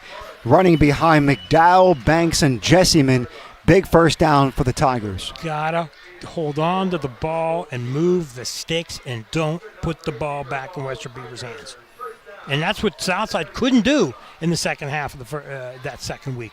And so far, Beaver Falls is able to do that. Southside's only had the ball 2 times. Or 3 times, I'm sorry. Mm-hmm. Well, Busby said during pregame when he was talking with Tank that there are a few things that the Tigers do well, and there aren't a lot of them, but they do what they do effectively, and we're seeing it here tonight. Clark again following Dawkins' lead blocker, and he's able to get close to the 32-yard line. Nice pickup of about 5 on that play. So either hanging it off the Dawkins or you have Dawkins, that big tailback, to kind of help open up the way for him to go and pick up 5 yards on first down. Exactly right. And, one thing we have not seen yet is that that pattern where Kenny Joel just beats his DB and you lay it on him like we saw against Blackhawk. We haven't seen that yet. It might be hesitant to throw because of the interception, though. 3 wide receivers wide. Here comes the run once again. Xavier Clark making men miss, getting down close to the 25-yard line on a first down. Needed to get to the 27. They're going to say he got to the 26. First down, Tigers. They just throw a flag after the play? Am I wrong? I heard whistles, and maybe I'm wrong. But I'll tell you one thing, Beaver Falls has a possible star again, folks. If you're listening and you used to come to Beaver Falls games, I think there might be a penalty. There is one on the 30-yard line. Tank, what do you see down there? They're calling unsportsmanlike conduct against Western Beaver on this. It's starting to get really chippy down here, guys. That is a big penalty. That's a big these penalty. are high school kids, but they got to keep their heads on them. Yeah, this is big. Half the distance to the goal from the 26 all the way down to the 13-yard line. So 1st and 10 at the 13, deep inside red zone territory. The Tigers on the march. 4:44 to go with a running clock in the second quarter. You did that all without a calculator, too. Look at that. I'll tell you what, Robert, your skills just keep every week. It's that abacus I pull out every once in a while. Xavier takes it. Follows Dawkins over that right side. Nice pickup down inside the 10. They're going to call it the 9. Pickup of 4 on first down. Until you stop them up the middle like that with the blocks by Jessamine, until you stop that with their running back leading the play and their quarterback taking it, as long as he's able to handle it, keep it going. Your positive yards, the last 6 or 7 plays? Mm-hmm. Huge. If you're Beaver Falls, big time, because you take even if you take a couple more plays to score, you're taking time off the clock of Western Beaver not being able to. And it looks as though Clark has this run option opportunity for him, too, because sometimes Dawkins leads him into the hole. Sometimes he swings out wide to where he has the ability, if he wants to go ahead and pitch it. He keeps it himself, trying to get outside, but Western Beaver so fast, unable to do that. Ball's on the ground, though. The officials are saying he was down, but there is a flag at the 12. Something tells me that's holding against Beaver Falls. I'm not positive, but you went to the well one too many times, and I think you got to mix it up a little bit. I know they don't want to pass, but that's a holding. You could see that almost right away. Anytime you get a call like that, that prevented a lineman, prevented somebody from getting outside. Holding's going to bring them back. Cost them a little bit. Yeah, it looks as though they'll be back close to the 19, 20-yard line, yes. We'll see Durant Tatala, the referee, with the official call. And they're starts from the off. 11. They're going to go to the 21, I think. Nope. Yes, you're right. Yeah, there you go. Both of us don't need abacuses or calculators. Nothing like that. So far. We got skills, man. At least one. They have not thrown since the interception, I don't think. I really see one-on-one. You get one-on-one matchup. Get a guy coming to the inside, catch that ball, get a good 8 to 10, 12 yards. Timeout now. So Moody's wanting to think about this. I mean, they've had the ball for a long time. You've had a really good drive. You want to figure out some way of turning this into points. While they think about it, we'll pause. 3:26 to go until halftime on Beaver County Radio. Western Beaver up 8-0. Al's Corner is not just for gas. That's right. They offer gas, of course, but also fresh food and snacks every day. Let Al's do the cooking. They make fresh subs on their homemade bread daily. They offer hot foods like tacos, fish on Friday, plus wraps, salads, and more. Whether it's breakfast, lunch, or dinner, make a visit to Al's Corner in Koppel. Call Al's today to place your order. Make your football party be the envy of your family and friends. Follow them on Facebook for their daily specials. That's Al's Corner on the corner off Route 18 and 351 in Koppel. Searching for a sleek new ride without breaking the bank this summer? All Access Automotive next to the YMCA has you covered. With reliable service, easy financing, and an extensive list of inventory, All Access Automotive has become the premier spot in Beaver County to find your car of the future. Looking to trade in your current vehicle? All Access will give you a fair trade-in value. Browse the eye-catching All Access lot Monday through Saturday and talk to an All Access representative and learn more today. All Access Automotive, where reliability and transparency come before anything else. The Tigers back. 3 wide receivers to the top. Xavier Clark on the hash mark.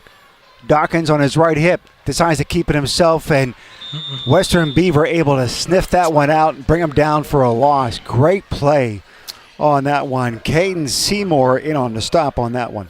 When you never throw the ball, when you're not throwing the ball and you keep doing the same things over and over, teams are going to adjust, and you've got to diversify. You've got to. Now they've got 2 plays to get 20 yards. When it was 3 plays. Now you pretty much have to pass now.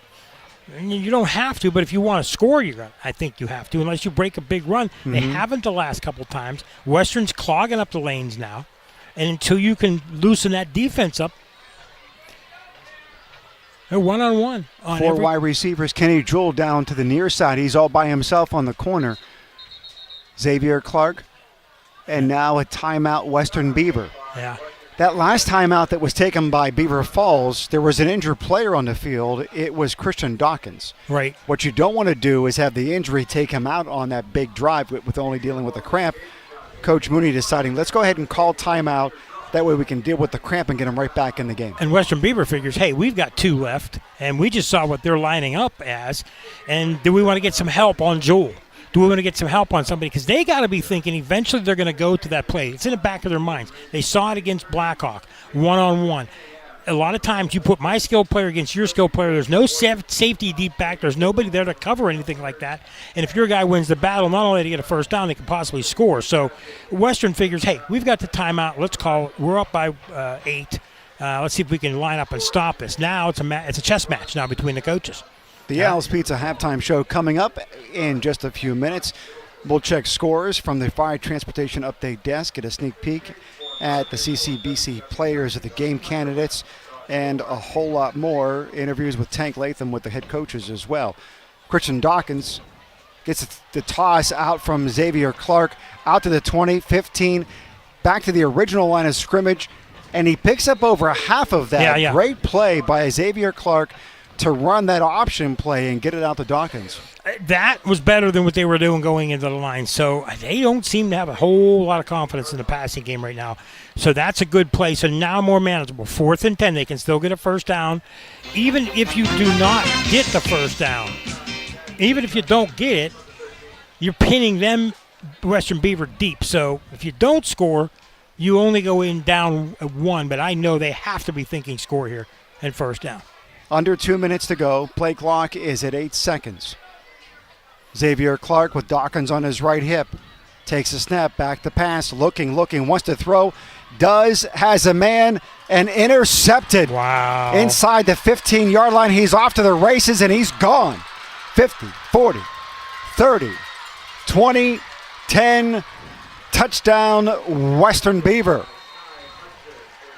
That interception return for a touchdown for Western Beaver. My goodness. He just picked that thing off and off to the races. Kai Hudson came up from his cornerback position, saw that, and was gone. And now you go from maybe tying this game up to now you're trailing by 14, and it could be 15 or 16 soon. 94 yards. I'm telling you, he didn't throw it hard. He soft-tossed it. He was going left, looking right, found a man in the center. And the center of the field's tough because that's where your linebackers and other players are. He stepped up, made the catch, and that is a backbreaker for the Tigers. A backbreaker. Looks as though they're going for the extra point. Referees getting in close, trying to figure out what they're going to line things up. They spot the ball. And now Noah Schweikert with his attempt. He's 13 for 16 so far on the season. Snap, hold, kick is up. And the kick is good. He is now 14 for 17 on the season. And we have Western Beaver up 15-0. 1:32 to go until halftime on Beaver County Radio.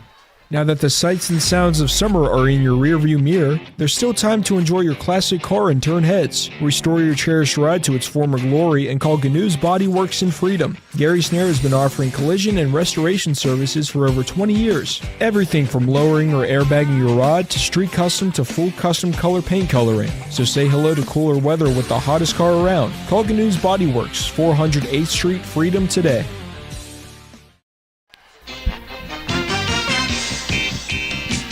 1:32 until halftime. The Tigers trailing 15-0. And the score is not very representative of how close this game really is, except for 2 key turnovers and interceptions. And 2 big plays for touchdowns, a 69-yard run and a 93-yard or 94-yard interception return run. I mean, I think Beaver Falls has more total yards in this game. They have more time of possession. They've done a lot right, but 2 big interceptions. And before the kickoff, Tank, real quick, I mean, what's it do to a team on the sideline? Big plays like that against a young team, what's it do for your momentum? That's definitely momentum buster. That's when guys start talking to each other, but that's where true leaders come up and say, hey, let's stick to our game plan. We worked on this all week, and then they get back on the track. Thank you very much, Tank. Here comes the kickoff. It is high. It is deep. Taken at the 20-yard line out to the 30, 35, 40, outside 50. Nice return. Wow. Kazir Edwards for Beaver Falls with a great return, setting them up inside Western Beaver territory. 1:25 to go until halftime, an opportunity for the Tigers to score. And if you're Western Beaver, why kick to the deep guys? Squib kicks a little bit better. Little Pooch kicks a little bit better.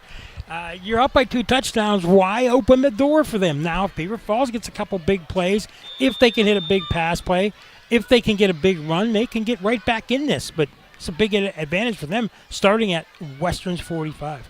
Let's see what they do here. They're in a heavy run formation. Wide receivers, top, bottom, they're stacked out to the left at the line. Xavier Clark keeps it and is able to get to the 46, not able to get back to the line of scrimmage. Really busted up behind the line on that one. That play busted up by Sawyer Chafee, coming in from his nose tackle position, just busted that thing up. And Western knows they're not going to throw. They do. I mean, the last 2 times they've thrown, there's been an interception. Beaver Falls doesn't seem to be in a big hurry here, and they're going to hope to break a big run. I'm going to be surprised if they throw the ball. Xavier Clark and Dawkins on his right hip. 3 wide receivers, 2 top, 1 bottom. Takes the snap back, throws it, slant pattern. Kenny Jewell has it out to the 40 and brought down at the 40-yard line in the field of play. The clock continues to run under 40 seconds. Well, I'm surprised that they did, but he made a real quick throw. Didn't give him a lot of time. I guess it's hard to teach a young quarterback, as there's a timeout being called by Beaver Falls, progressions and who to look for. And he tends to go and look for his first receiver. And when that's not open is when he gets into some trouble. And one of the things he did on that pass, he threw it hard. Yes, he did. The other 2 passes that were intercepted and the other one that almost was just seemed to be in the air a little too long. Yeah. And that one was zipped right into Kenny Jewell. Last night, or 2 nights ago, Dan Bradley said he always is telling his new starting quarterback, who's a senior, throw the ball, throw the ball, throw the ball, throw the ball. Meaning get rid of it and get rid of it with conviction. You can't soft toss it unless you're throwing to a back coming out of the back. There's nobody around it. But even then, you got to get him the ball and get him the ball quick. Decisions by quarterbacks mean so much. As good as he does at the line calls and the running plays and all, he's still developing as a throwing quarterback. And sometimes it takes more than 4 or 5 games in a summer. It takes time to build to be a throwing quarterback. Xavier Clark, far hash mark. 28.8 to go. Back to pass, looking. Has a man wide open. Kenny Jewell at the 20. Splits defenders down inside the 15-yard line. But the Tigers, no timeouts. They're going to have to spike this quick. Yeah, spike it. They got the automatic timeout with the first down and the moving of the chains. 20.4 to go until halftime. But as soon as the ball is set, the clock will run. Yeah, he has to spike it. I'd be really surprised if he doesn't. And now the referees looking over toward the sideline on the Tigers bench as though they're having some kind of a conversation potentially with the scorekeepers and the time clock operator. 20.4 to go. Yep, the ball was snapped. No time came off the clock, though. Yeah, it should have been at least a second or 2. You got to hit it. We'll see what they call. They did it so fast. The referee still having a conversation with the timekeeper. Yeah, 20.4 on the clock, and you think at least a half a second or more. I would think they should adjust that. I'm guessing Western's coaches have to be wondering the same thing as you are. But now that gives you 3 shots at the end zone. Okay, they're backing it back to 23 seconds. That down did not count. It's first down, and now timeout is called again. Western Beaver taking a timeout. Interesting. With 17-2 to go. Why are they giving Beaver Falls this opportunity to design plays? And that's stunning to me. Let them burn. Well, maybe they saw them in a non-clock position and thought, well, wait a minute. Well, they were definitely going to go ahead and run a play because 6 seconds had run off the clock. Yeah, exactly. So they had a play that they wanted to run, and I guess Western Beaver wasn't ready for that. They thought they would spike the ball. I get that too, but for Beaver Falls, you just precious 6 seconds went by. If you down it, now you have probably at least 2, maybe 3 plays. Now, unless you run them all to the end zone and you don't take a lot of time, You'll get 2 for sure, but you might not get a third play out of this. So you better be sure in what you run. But I love the last play to Joel. Joel's one of your fastest guys. He's one of your best players. They need to use him more. They finally are tonight, and him crossing over the middle was big. Let's see what they do. Clark, Dawkins on his left hip. Back to pass, looking, scrambling, running, taken down at the line of scrimmage. No timeouts for the Tigers. 10 seconds now. Clock continues to roll down. 7 seconds. They have to spike it if they want to get one more play off. 3 seconds. The snap is back. They're going to go with the play. Last play before the half. He's scrambling. He's looking. And he's still running around. He decides to finally throw it and intercepted to end the half. A one-handed interception. Wow. Flag on the play. That interception, if it stands, by David Van Treska. Boy, he's been all over the place. His Ventresca. That's yes. A penalty on Beaver Falls. That's 3 big plays by Ventresca, and one of them an interception. Yeah, 2 pass breakups and that 1 interception. Let's see if we can go down to Tank Latham on the sideline with Coach Busby. Tank? All right, guys, I'm here with Coach Busby. Obviously, we haven't gotten to see your offense a lot because you guys are playing defense the whole time here. So there's some big plays, you guys, on defense, interceptions, obviously. Special teams, you got some big plays there. Up the middle, seems like they're getting a little something there. You going to have something to say to these guys in halftime? That? Yeah, absolutely. Like we just got to get tougher in the middle up front. We're just not we're not getting it down. We're not getting off the blocks. We're getting a decent push, but they're toe to toe in there and they're just moving us, and we got to figure it out. Yeah, your skill position guys seem to have their number on the outside passing game. So, well, good luck with everything, Coach. Hopefully, we'll be talking to you guys after the game. Thank you. Thank you very much, Tank. Do appreciate it. It's now the Al's Pizza halftime show. We'll be checking scores from the Fry Transportation Update Desk and get front runners for the CCBC Player of the Game and a whole lot more. It is 15-0 Western Beaver over Beaver Falls on Beaver County Radio. Summer's winding down, but the deals at Fisher's Foodland will get you wound up. Open 7 days a week, Fisher's Foodland in New Brighton is sure to provide all of your summertime essentials at an affordable price. From specials on produce, dairy, beverages, household products, and more. You won't sweat these prices at Fisher's. Don't want to put a pause on your poolside fun? Order your groceries online at shop.grocerystorenewbrighton.com. Fisher's Foodland in New Brighton, your reliable neighborhood grocery store. Before and after school care will now be provided at the Beaver County YMCA for students enrolled in the New Brighton and Rochester school districts. Children in this program have the chance to do homework, make friends, and have fun. We're also excited to introduce Preschool Light, designed to help children learn through socialization, art, language development, and much more. For more information, please visit our website, www.beavercountymca.org. Patriot Home Care is now hiring caregivers. Are you a caring and compassionate individual looking for a reliable income with benefits? Then call Patriot Home Care today. Benefits include health insurance, life insurance, paid vacation after 1 year, and 1.5 times hourly pay for overtime plus holiday hours. Patriot Home Care employees provide personal care, conversation and companionship, medication reminders, light housekeeping and laundry, meal preparation, and errands. Start your career in home care today and call Patriot Home Care at 724-506-8911 or apply online at patriothomecare.org. Lace up your cleats and rush on over to Zuki Sports Tavern. From their award-winning wings to their wide selection of ice-cold beverages, Zuki's is the place to go to watch your favorite team. Zuki's also has a plethora of salads, wraps, burgers, appetizers, and more. Don't want to leave and miss the action? Order online at Zukis.com/order. So what are you waiting for? Visit Zuki Sports Tavern in Falston today. Zuki Sports Tavern, big screens, bigger flavor. Stop by today and make your game day count. Falling in love is one thing. Having anxiety about falling is a whole different subject. If you or a family member are concerned about falling, and yes, either up or down the stairs, or maybe even out of bed, St. Barnabas has a special message and some ideas just for you.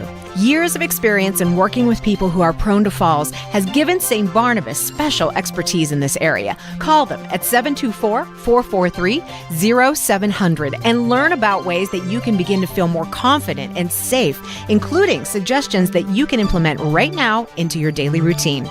Call St. Barnabas at 724-443-0700. For many years now, St. Barnabas has been helping people fall in love, that is, with their new, better life, a longer life, a risk-free life. Call St. Barnabas now at 724-443-0700 or visit stbarnabashealthsystem.com and learn more about living longer and better. You're tuned in to 2025 high school football coverage on Beaver County Radio. Tonight's game is being brought to you by the Lisa and Tank Latham team at eXp Realty, the YMCA, Patriot Home Care, All Access Automotive, Fry Transportation, Vape and Roll With It, Electric Garage Door Sales, Al's Corner, Dr. C. Timothy Lip, McDonald's, Moon Auto, Freedom United Federal Credit Union, CCBC, Friendly Federal Credit Union, Fisher's New Brighton Foodland, Al's Pizza, Tri-State Sporting Arms, Drug-Free Aliquippa, McGee Heating and Air Conditioning, St. Barnabas, the William Murphy Funeral Home, the Cornerstone of Beaver County, Zookie's Sports Bar, Johnson Heating and Air Conditioning, GNU's Body Works, J. Young Refuse, the J&J Spratt Funeral Home, S.E. Snyder Insurance, D&G Rentals, and Beaver County Radio.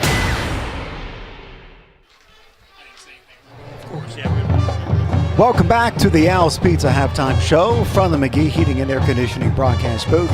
I'm Mangino along with Mike Azadian in the booth. Tank Latham on the sideline, and it's 15-0 Western Beaver over Beaver Falls. Let's check scores from around the valley from the Fry Transportation Update Desk, and here's what we have so far.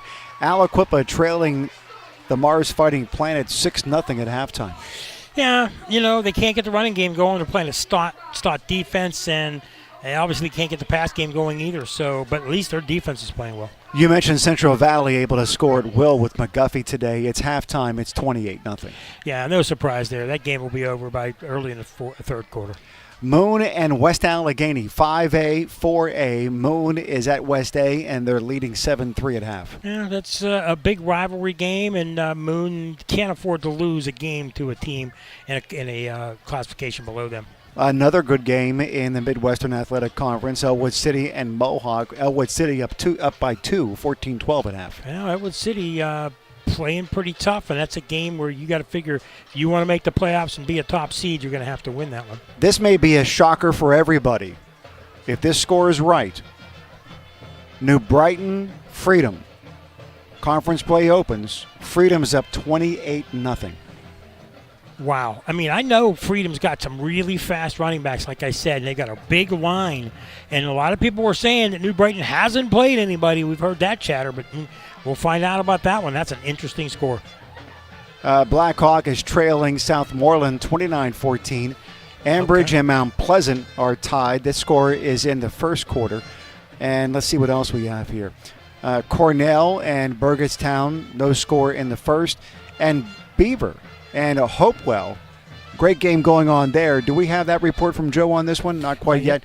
We'll get the Joe on the report about halftime. Yes. Catholic 28, Quaker Valley nothing. And then last night, I assume they played it because they didn't have enough officials for tonight. We're starting to see that more and more. That's what the case was for Freedom and Summit Academy last week. Riverside wins, and they beat Union 9-7. Yeah, that is happening a lot with just the shortage of officials. It's going to happen more and more. And especially now that you have a school like Western Beaver that isn't playing on Saturdays. Exactly. It's just one more team that wants to shift to a different day. So you're going to have Thursday games. You may have some games moved to Saturday, regardless of whether people have lights or not. Whether they want them or not, it doesn't matter. It's going to happen because there's just not enough officials. A lot of the officials are older. A lot of the older officials have retired. A lot of young kids don't want to do it. There's opportunities to make money if you're a college player.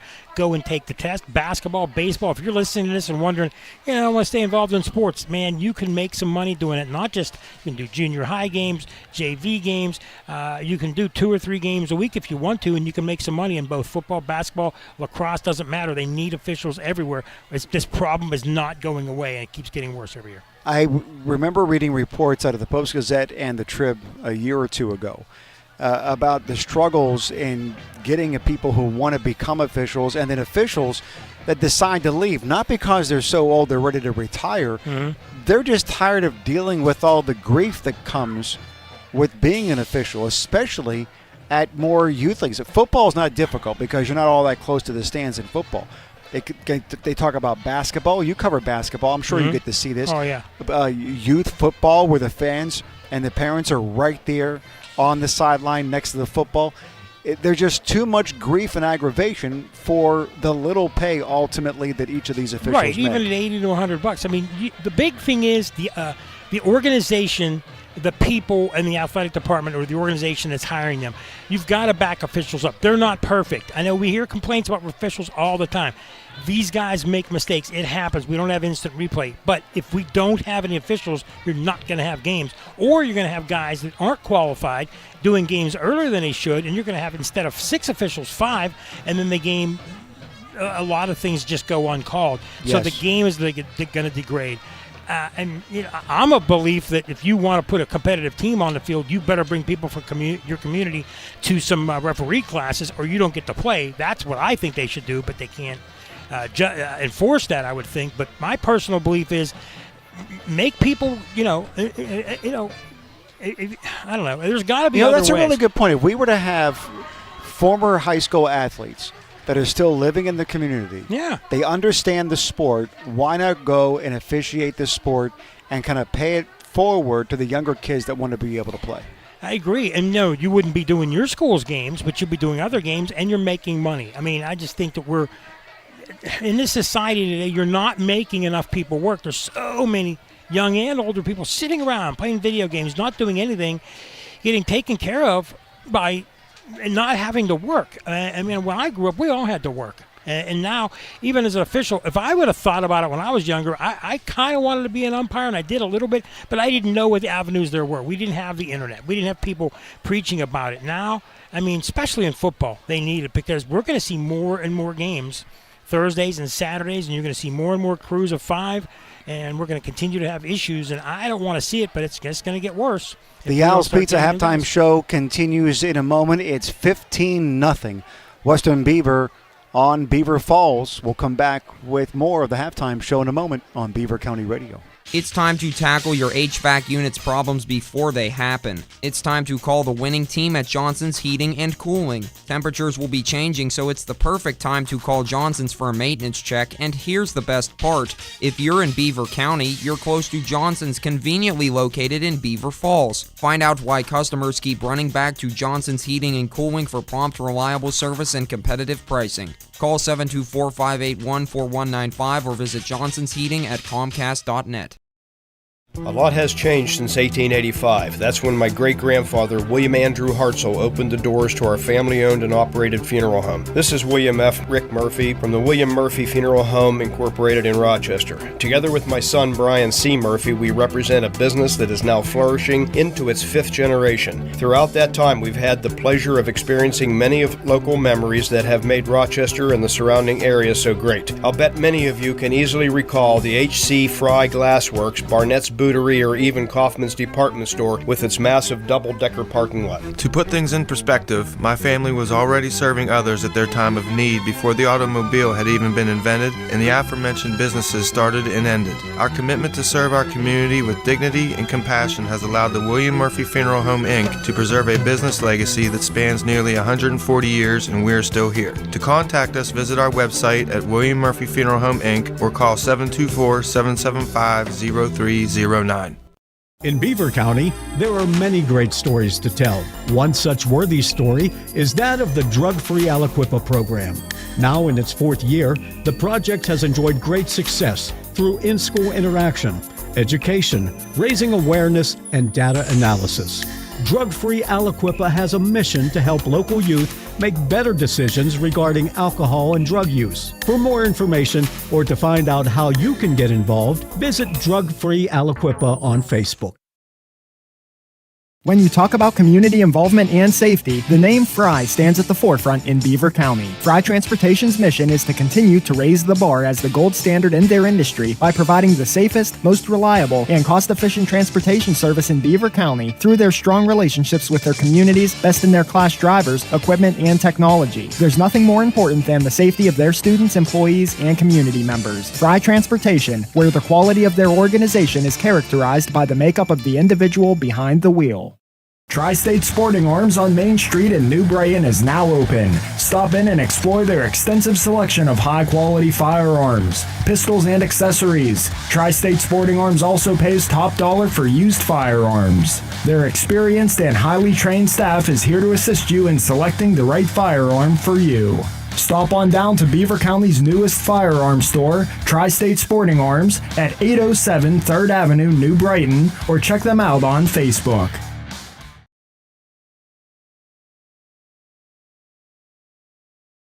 This is Cindy Hiladio for Friendly Federal Credit Union with a sizzling update. Hot weather can be uncomfortable, especially when your air conditioning needs fixed. Hot deals, well, that's a different story, right? Friendly Federal Credit Union is offering hot deals on home equity loans. Now, about that air conditioning, beat the heat and get the money to fix the thing with a hot deal home equity loan at Friendly Federal Credit Union. Member NCUA Equal Housing Lender. Welcome back to the Al's Pizza Halftime Show from the McGee Heating and Air Conditioning broadcast booth. I'm Mangino, Mike Azadian, and from the game, Hopewell and Beaver, Joe from Boom Pile DIY Solar with updates throughout. If you want to find out more about Joe, check out what he has to offer at boompowsolar.net. Joe? Mike, with 2:38 left in the first quarter, Travis Clear connects on a 50-yard touchdown pass to Micah Poopy. 21-10 as the Bobcats are making a game of it. Hopewell keeping the chains moving, passing, running. Beaver never say die attitude, pushing ahead, working hard as the first quarter just ended with 11-16 in the second. Jonah Justice from Beaver runs for 5 yards out, 21-7 as Hopewell has its hands full tonight. At 7:39 in the second, Trey Cameron and Boo Boo Armstrong hook up for a 30-yard pass as the Vikings try to get it in gear again. In the last 10 minutes, though, the game has been controlled by the Bobcats. With 6:36 left in the second, Rocco Marcatano, I'm sorry, I can't pronounce that, missed a 40-yard field goal. Now the score right now is 21-7 in the second quarter. The second quarter has actually been dominated by the Bobcats as the Vikings are having trouble getting the ball moving forward. And anyway, I want to let you know I am Boom Pile DIY Solar. I'm A+ rated with the Better Business Bureau. You can save a freaking fortune if you go solar with me. Most people are saving about 30% off their electricity bill. I got a 50-50 split. If you want to call me with your grandma, your aunts, your cousins, your mother's electricity bill, if I can sell the deal, we'll split the commission 50-50. And you can give me a call anytime, 24/7 at 1-844-BOOM-POW. Back to Mangino and Mike. Thank you very much, Joe. Do appreciate that. About 4:44 or so until the end of halftime. What do you think about the potential CCBC players of the game at this point? It may be more difficult. Actually, there's interesting. I think there are difficulties on both sides about choosing the Tigers because it's really difficult to see one guy who's really shining brightly above anybody else. And then for Western Beaver, there are a lot of stars that are coming out to shine tonight. You make really good points. I agree with you 100%. When it comes to Beaver Falls, tough to say Clark because 3 interceptions. I mean, it's hard to overcome. That's why I'm going with Jacob Jessamine because he's opening up the holes, and he's a lineman that we've noticed in every game we've covered, and I really like him so far. To me, he stands out. And on the other side for Western Beaver, it could be anybody.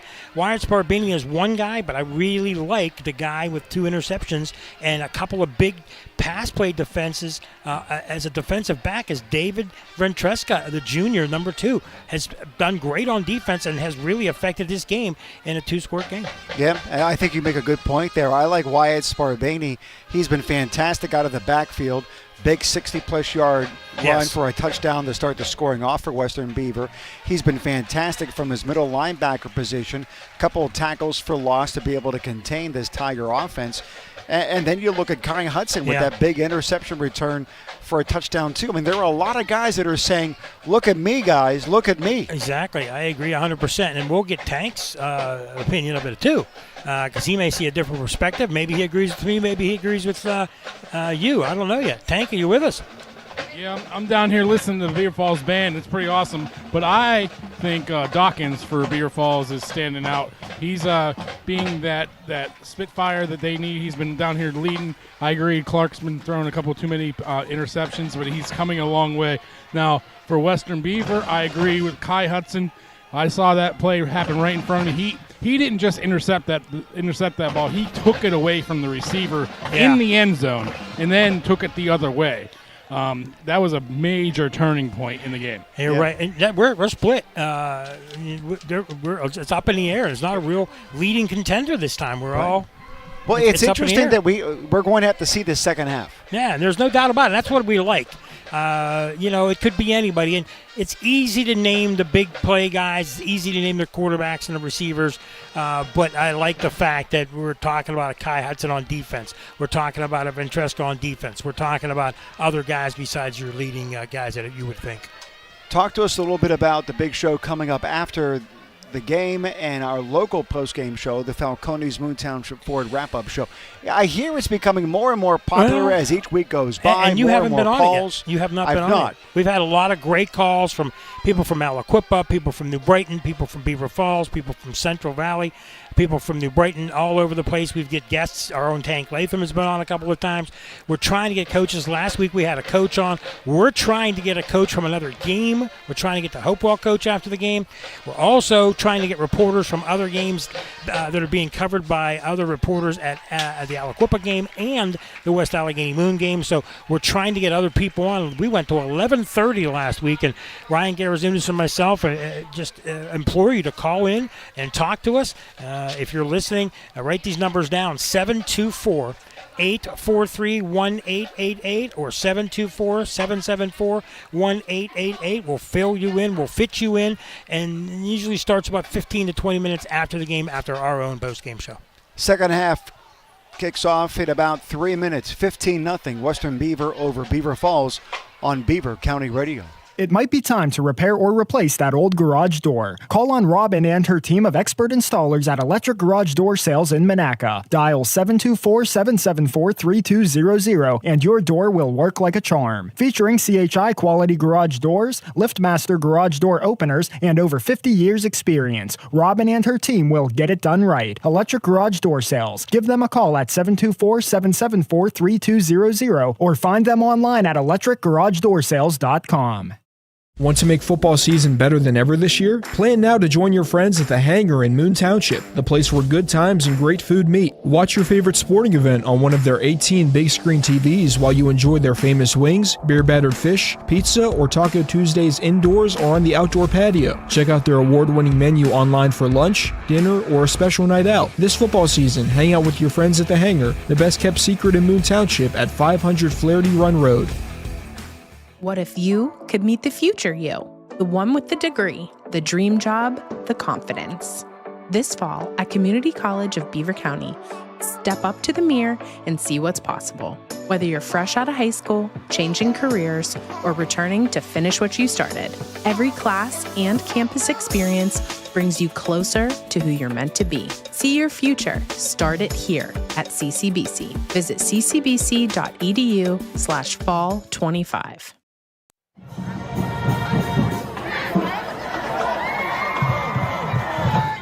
Has your smile recently been intercepted by a bad cavity, stains, or damage that's been driving you crazy? Don't worry. Dr. Timothy Lip in Lip Dentistry is the Hail Mary your teeth have been needing. Located in Beaver Falls and Robinson Township, Lip Dentistry has been a trusted business for families in the greater Pittsburgh area to touch down at for over 2 decades. Make sure to rush over to lipdentistry.com and register for an appointment today and get 25% off your first cleaning. Don't fumble the opportunity to make Lip Dentistry your office of the future and make an appointment today. Got kids? Too much to do? No time to cook? Download the McDonald's app today and get dinner delivered straight to your door from DoorDash. McDonald's makes it easy for you and your family. Download the app today and get exclusive deals and rewards. McDonald's, I'm loving it.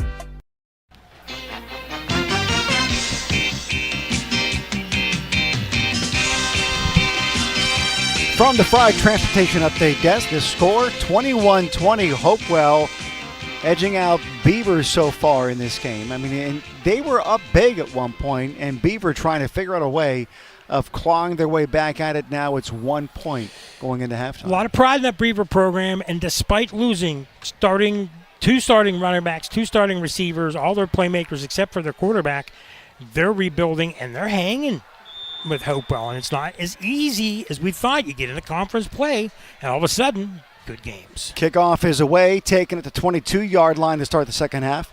Up over the middle and out to the 40, dragged down from behind. Nice tackle on that play. Number 15 for Beaver Falls with the return. That was Zykel Hoppel.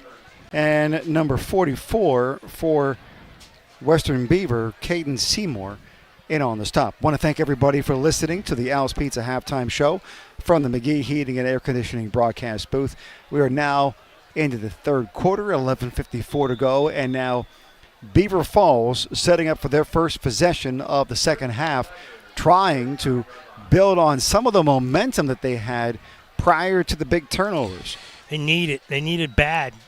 Clark keeps it over that left side. Big pickup, about 9 yards on the play, following his blockers, and a nice pickup, setting up a 2nd and 1. Well, they need to keep the momentum going, and those turnovers are killers. 3 of them.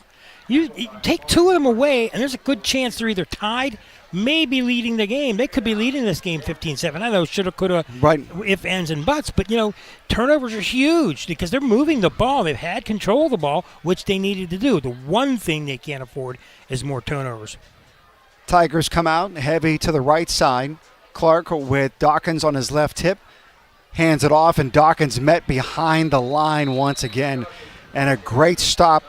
Wyatt Sparbaney coming in from the linebacker's position and adds to his team-leading list of tackles for loss. He is now approaching 15 so far on the season. And, we didn't consider his defensive play when talking about CCBC player of the game. We thought about him on offense, but, boy, 3 or 4 big defensive plays as well. So a 3rd and what looks to be 5 from the 44-yard line near hash mark. They have to get to their own 49. 4 wide receivers wide, 3 to the top, 1 to the bottom. Xavier Clark trying to cut back and then gets caught up on his own offensive tackle's legs and falls down for a no-gain 4th and 5. Well, looks like they got to get rid of it and punt it, and not a good first possession. Now here's a chance for Western Beaver to, I don't want to put a stamp on this, but start to close the coffin door as we get near Halloween. You can't afford Avon this. Presley back to return. High kick. He takes it. Makes one man miss. Up over the left side. He has a wedge. 40, 45, 50.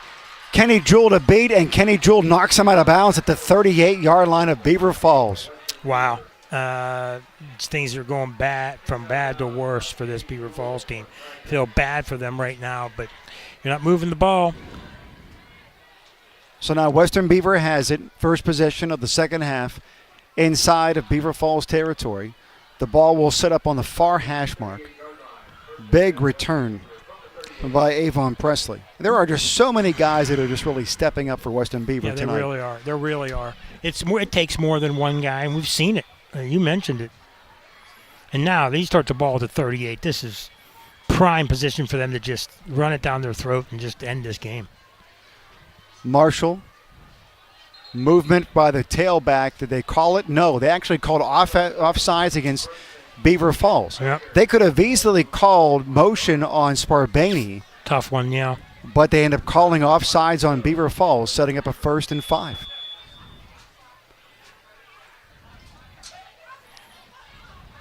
$9:59 to go in the third quarter.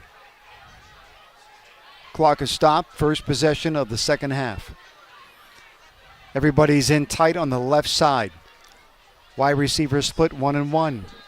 Marshall fakes the toss, back to pass, has a man open. Does he get him? Just beyond the outstretched arms of Kai Hudson. Kai Hudson beat his man by a couple of steps, got behind Xavier Clark, and just not able to complete that pass from Omari Marshall. Yeah, a step. The ball was a step too long. Just missed his hand by a yard, if that. And that's a killer. And right now, you just can kind of feel it. It's all Western Beaver right now. And Beaver Falls, as many things as they did right, those couple of bad plays have really cost them. Sparabani up the middle, splits it, first down pickup inside the 25-yard line. So for now, Western Beaver, big pickup there, about 8 yards on the carry. When you look at Marshall's toss to Kai Hudson, I mean, he winged it down there. It didn't even look like he tried that hard to throw it that far. He's got a nice arm. Similar formation, stacked to the right. Follows Sparabani. Marshall continues to plow forward and close to the 20. They're going to call him down at the 21, pick up a 4.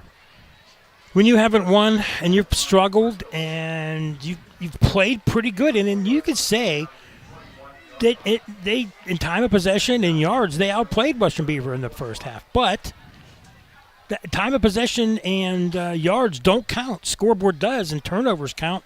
And that is the big bugaboo for Beaver Falls tonight, and they're in danger of going down 3 touchdowns. Pistol formation, Sparabani tackled in the backfield. Kenny Jewell coming from his linebacker position, getting it big on that tackle for loss. Kenny Jewell, a couple of big plays. He's just saying, hey, come pay attention to me for this CCBC player of the game. Could be. I'm a senior. I'm not going to have many more opportunities They here. need him to get the ball a little bit more on the offense. They need to, those sideline patterns and get him to a touchdown, and maybe we'll consider it. He's played some great defensive plays so far. He's one of the guys we're going to consider. 3rd and 9, 8:30 to go, running clock, ball on the far hash mark. Wide receivers, one to the top, one to the bottom. Single coverage down here by the numbers.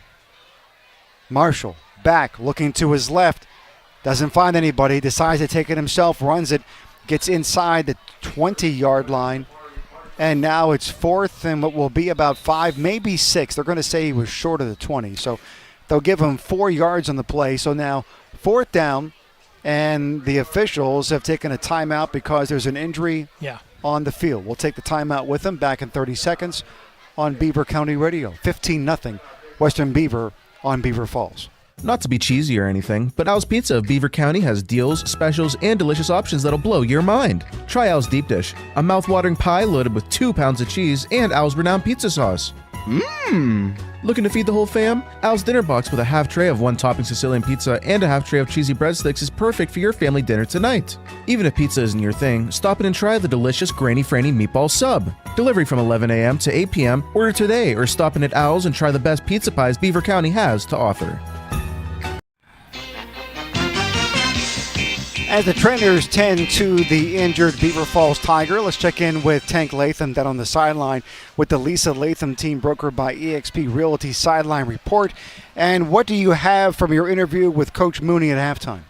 Yeah, I talked with Coach Mooney, and I said that scoreboard does not tell the whole story of this game. He said, you're definitely right about that. I asked him when he talked to his kids in the halftime, he said, basically, it's time to stop making excuses for playing Beaver Falls football. That's it. No more excuses. And they're at a point now to where they don't want to hear any more about moral victories. They don't. That's why it's real tough to talk to him. I mean, he's a great guy, but he's wearing his emotions on his sleeve, and he wants a win, and not just one game. They want to win here at Beaver Falls, and he feels that. All right, 4 wide receivers, 3 to the near side, 1 to the top, ball on the far hash mark. Amari Marshall with Sparabani on his right hip. Makes the call. Single high safety. Looks down the field, has a man crossing, and in and out of the hands of his receiver at the numbers. Just not able to draw that ball in. Avon Presley just not able to connect. One thing I'll bring back to what you said a couple of segments ago. The fact of the matter is with their quarterback, he does a great job, does Marshall. It's effortless when he throws. It doesn't look like he's throwing the ball hard, but he is, and it seems so smooth and natural. Yes. It's one of those ones at this age, there are some kids that just naturally have it. Yep. They just have that, not only athleticism to be able to make plays with their feet, but it doesn't look as though it takes much for them to throw a football. They've always had running backs. They've always had linemen at Western Beaver. Now with the core up of Lincoln Park, they've had skill position players. Some of their basketball players have played football and been great receivers, been some great running backs, and they still have that with receivers like Hudson and quarterbacks now. That incomplete pass, turnover on downs, Beaver Falls has it. And Xavier Clark following Christian Dawkins through the middle of the field and able to pick up about 3 out to the 24. I was going to say, if Beaver Falls has any hope of winning this game or coming back, They had to stop them there, and that's a big stop. And now you just have to have faith as your kids and keep doing the things that went right, and they can't turn the ball over, obviously. They need some big plays on their own. They need another big run, a couple big pass plays. They got to get a score sometime before the end of the fourth quarter, hold them again, and have a chance to win this game. Dawkins is on Xavier Clark's left hip. Hands it off to Dawkins. Dawkins has room, makes a couple of men miss, and then dragged down from behind, able to get out to the 28, 3 yards short of a first down. Needs to get to the 31. In the first quarter, that's a first down and more. But now Western Beaver knows you're running the ball. You're going to either go outside, you're going to come up the middle. I don't want to say they're scared to throw the ball, but they know it's likely they won't because they've stopped the pass game cold because of 3 interceptions. So Beaver Falls has got to have eventually the guts enough to throw if they want to come back and win this game, or have big runs. But they might not have enough time with their offense to march it down the field like this. Western Beaver in man coverage with the wide receivers, 1 top, 2 bottom, single high safety. Clark shotgun with Dawkins on his right hip. Dawkins out in the flat. Here comes the pressure. Gets it away and not able to let it go. Holds on to it and gets sacked all the way back to the 12-yard line, and he's down hard, and he is in some degree of pain. The trainer's going out to see him. It looked as though, Mike, he was going to be able to get rid of that ball out to Dawkins in the flat. Yeah, but he held on to it. I agree. And, we saw it from up here, and someone somewhere has to recognize that Western Beaver had their middle linebacker right up on the line. They had their outside linebacker out on the line. They were coming after him. Somebody's got to recognize that. So you either got to change it to a run or you got to dump it quick. And that's it as a young quarterback. He's doing a lot of good things right, but not recognizing the defense is killing him right now, and that cost him, I'm going to say, where they mark it looks as though he'll be all the way back at the 12 maybe the 13-yard line. That's going to cost him about 15 yards, and now that brings up a big third down. So, that is a killer. That's a big play on defense for Western. But when you see those guys up on the line, maybe they're not going to come, but they've always been coming after him. And as a young quarterback, you've got to dump out to your guy, or you've got to throw it over his head and at least get it out of bounds and give yourself a chance. You can't take a sack like that deep in your own territory. Good news for Xavier Clark. He is up and walking off the field under his own power. He looked as though he was trying to stretch out a cramp before the last play. It may have just really grabbed him in the middle of the pass play that he tried to dump it off, but just wasn't able to let go. Went up in the air and then was driven down. It's now 4th down. They're set to punt. The kick is away. It is a nice high kick, bouncing at around the 42-yard line. Takes a Beaver Falls bounce into Western Beaver territory and will be downed at the 45. They needed a good kick like that. They did, and now they're going to need more defense yet again. It's resting on your defense right now. When you're a young team, I'm not saying you have to play perfect games, but when you're playing the team or the teams that are considered to be the number one teams in your conference, it is your first conference game. Everyone's healthy. I'm not saying you have to play a perfect game, but when you're turning the ball over as much as they do, you have to make other decisions like that. Like, there must have been a penalty. They're going to do it again. Yes, they're going to do it again. You can see Kenny Jewell, who's the punter, just disappointed that they're going to back them up now. Yeah. What looks to be about 5 more yards. So now they'll snap the ball at around the 8-yard line. Kenny Jewell sit up about midway through his own end zone. And the returner is set up at the 34-yard line. And set the return on the punt save on Presley. Kick is away, and it is short, but it is taking a Beaver Falls bounce. Not as good as the last one. Still pretty good. But it will roll out to the 46-yard line, and so now Western Beaver gets it 1st and 10 at the 46. 5:51 to go in the third quarter. They're up 15-0. Let's go check in with Tank Latham on the sideline with the Lisa Latham team, brokered by eXp Realty Sideline Report. Tank, what happened on that last punt that they had to redo it again? There was a legal motion by Beaver Falls, and they had to have them come back and re-kick. All right, thank you very much, Tank. Appreciate it. All right, so now Beaver Falls on defense, and they're trying to stop this Western Beaver offense that has looked really good at times. They just called another penalty, this one against Western Beaver, so it looks as though they'll back them up a little bit. No, actually it's against Beaver Falls. So instead of at the 46, now the ball is moved to the 41-yard line. Looked as though the official gave the signal as though the penalty was against Beaver Falls, but the umpire marched it off against Western Beaver, but the umpire marched it off against Beaver Falls. All right, Western Beaver has it. They have it together. First and 10 at the 41, ball in the near hash mark. 3 wide receivers, 2 top, 1 bottom. And a snap, handoff to Sparbaney. Bainey has it over on the left side, making men miss, and he's off to the races. Can he get to the end zone? It looks as though he will. Touchdown, Wyatt Sparbaney. First play off the punt, 41-yard touchdown scamper down the left side. Wow. Yeah, I mean, you have too many things to go against you, and it's tough to play from behind against a team like this. They're beating you down a little bit. Things haven't gone right, and the momentum is all Western Beaver. And I'm not saying that completely seals the game, but, boy, that's a knockout punch right there. Great seal block on that outside, Tank. Hey. Yes. There was a great block on that. He kicked out, blocked, and then he came right in the middle there. It was a great run by Swartak. Yes, it was. Sparbaney in for the touchdown, and the kick is up, and it is good. That extra point made by Noah Schweikert. He is now 15 for 18 on the season as Western Beaver goes up 22-0 on Beaver Falls. 5:41 to go in the third quarter. Back in 30 seconds on Beaver County Radio. This football season, don't pass on McGee Heating and Air Conditioning. Honest sales and 7 days a week emergency service have made them tops in their game for over 60 years. That's how long families just like yours have been relying on McGee for all their heating and cooling needs. Get ready now for the cooler days ahead and call McGee today at 724-375-7112. Serving the Beaver Valley, including Aliquippa, Monaca, Hopewell, and Center Township. McGee Heating and Air Conditioning. Family owned and operated, Main Street, Aliquippa. Good luck to all the teams who visit the Gridiron this season from McGee Heating and Air Conditioning. That was last time.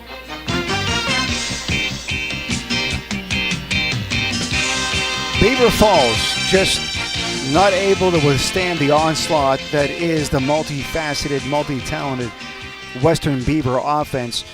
When you have talent like Amari Marshall, who's able to sling the ball all over the field, you have to play soft in coverage in order to respect that. That opens up more lanes for Wyatt Sparbaney, who's had 2 big runs of, 49 and 60-plus yards for touchdowns tonight?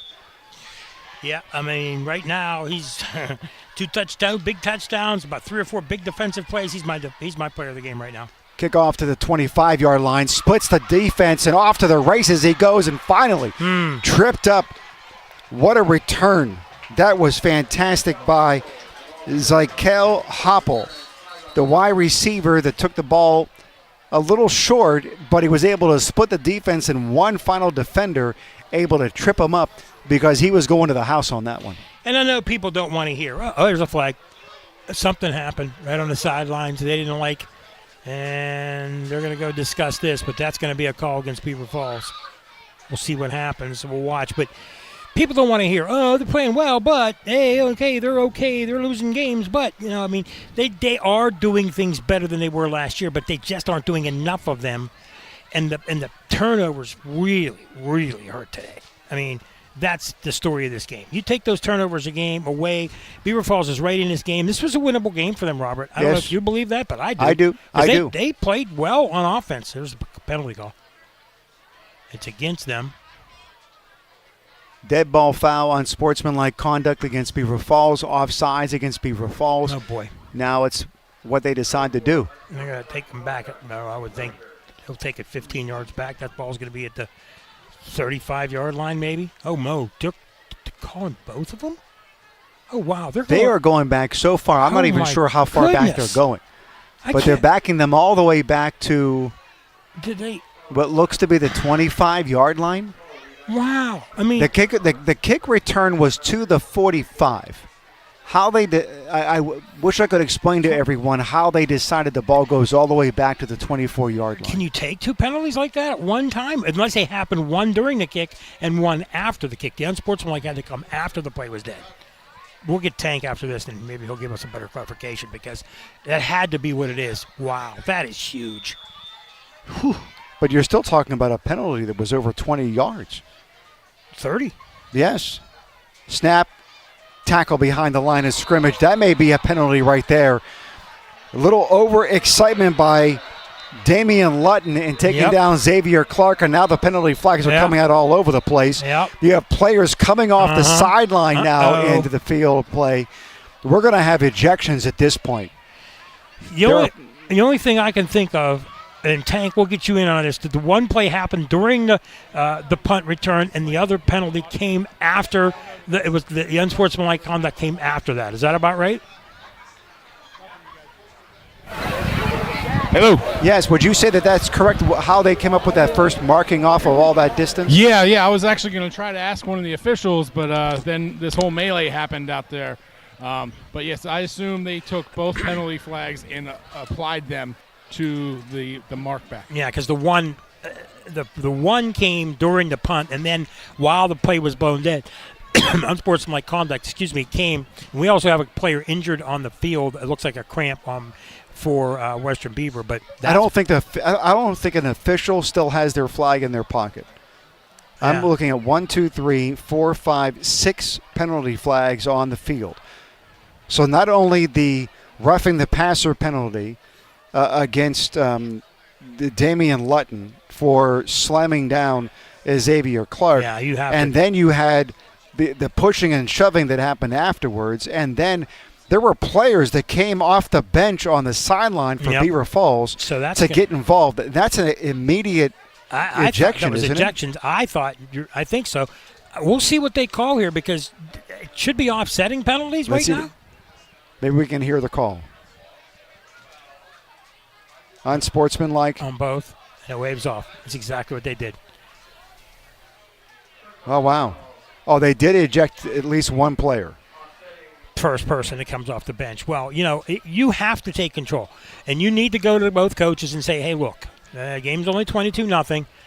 I know this is a conference game, but do you want players to be sitting out more than just one game? Do you want half of your kids to be out?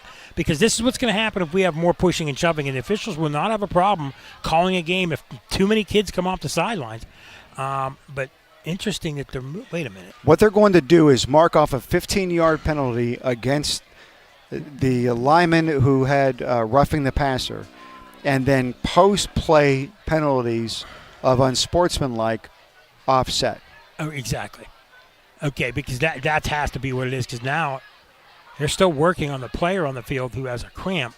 So that would give Beaver Falls a first down, but he's still standing like he's going to mark off again. And they're picking up their flags. And it looked as though the referee gave a sign that somebody was ejected. I thought so not too. Real clear on who it was. Tank, do you hear any ejections? Do you see any ejections? Did you hear that?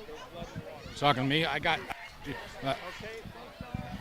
Any ejections? Did you see any ejections?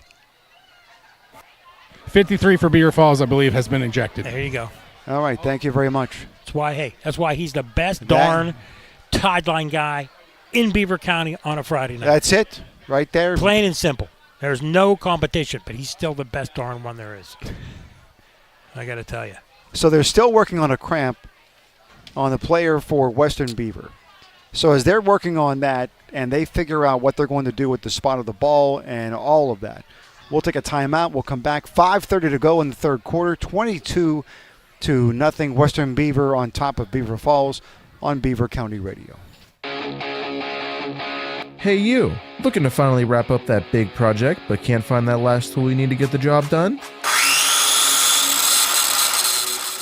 Go to D&G Rentals. D&G Rentals of Beaver Falls is the multi-tool of Northwest Pittsburgh in finding equipment rentals of all kinds.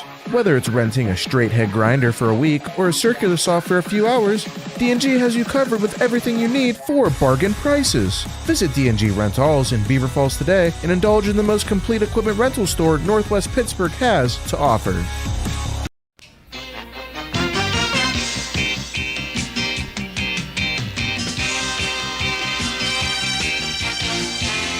Now the officials have taken the ball back to the 22-yard line. The men running the sticks are out to the 37 to the 47. Now they got to come back. Yeah, offsetting penalties is all we saw, and one guy get kicked out, so that means the ball stays where it's at. So they marked the penalty off, So the officials are confused too. So it's 1st and 10 is what they're going to call it, even though there were offsetting penalties and the ball didn't move. Handoff. Christian Dawkins up the middle. Stuffed at the line of scrimmage. No gain. 2nd and 10. Yeah, boy, I tell you, had a nice punt return. And calls took things back, and then offsetting calls. Good news, Xavier Clark, who was slammed down on the previous play and needed to be taken care of, is back in the game. 4 wide receivers, 2 and 2. Dawkins on the right side. Xavier Clark back to pass, looking. Dumps it off to Dawkins. Out in the flat, 25, out close to the 30-yard line, taken down around the, we'll call it the 28 or so. And so now Beaver Falls in 3rd down territory, and it's about mid-range, if you will. You know what? He checked down. He looked over the middle, thought, hey, look, I've got some interceptions, wasn't confident in it, and checked down to the man coming out. So they at least have a backup plan for him, and it's one of their best players coming out of the backfield. So at least they have a plan for him so he doesn't have to throw it downfield without a doubt in his mind. 3rd and 4, 3 wide receivers over here, only 2 cover guys. Xavier Clark rolling this way, looking for somebody, and tackled. He's brought down for a loss. Big sack. Nathan Vula coming in from his safety position to be able to take down Xavier Clark for a big loss, all the way back to the 18-yard line, 4th down, and what looks to be about 14. And they'll be in punt formation. Does this remind you a little bit about the game 2 weeks ago, how Western gave up a lot of yards and gave up some big plays in the first half, made adjustments, and just dominated on defense in the second half? Yes, they did. This is exactly what's going on here. Beaver Falls has not been able to do anything in the second half. The kick is away, high, spiraling kick, out to about the 38, and rolling around, it'll come dead at the 40. So Western Beaver gets it 1st and 10 at the 40-yard line at Beaver Falls. 4:02 to go in the 3rd quarter. Back in 30 seconds on Beaver County Radio. Are you looking for a cigar, tobacco, vape, and roll your own supply store in Beaver County? Visit Vape and Roll With It at 751 Merchant Street, Ambridge, to shop for a variety of the best cigars in the walk-in humidor. They also sell vape juice, disposable vapes, glass, and CBD. You can also view several of their in-store promotions by following Vape and Roll With It on Facebook and Instagram. Visit vapeandrollwithit.com for more information. Don't worry about prices or stress, just roll with it. Open 7 days a week on Merchant Street in Ambridge. That's Vape and Roll With It. Western Beaver, Marshall, shotgun position. Man rolling out. Man by himself, one-on-one coverage. Is he able to beat the coverage? He's not, but he does draw the pass interference call against Keyshawn Jamison, the cornerback. Good call. Good call. He pushed him. him. A big penalty for Western Beaver to move the sticks. Yeah, he pushed him, and he pushed him out of the way, not enabling him to make the catch. So you got to call that. You got to give the receiver a chance to catch the ball. But in high school football, it's only going to be, I believe, 15 yards. Yeah. That was Avon Presley out there, and he did a great job of coming back to try to play the ball and just not able to do so because of the coverage and the pass interference. And, you know, in high school football, if you're a DB and you're beat, I mean, you know, you may as well not make sure he doesn't catch the ball because it's only 15 yards. It's not the NFL where you're going to get spotted with the foul. Marshall, shotgun, hands it off. Sparbaney making a man miss. Gets to the outside to the 15, down in close to the 10, and finally gang tackled out. We'll call it the 11-yard line.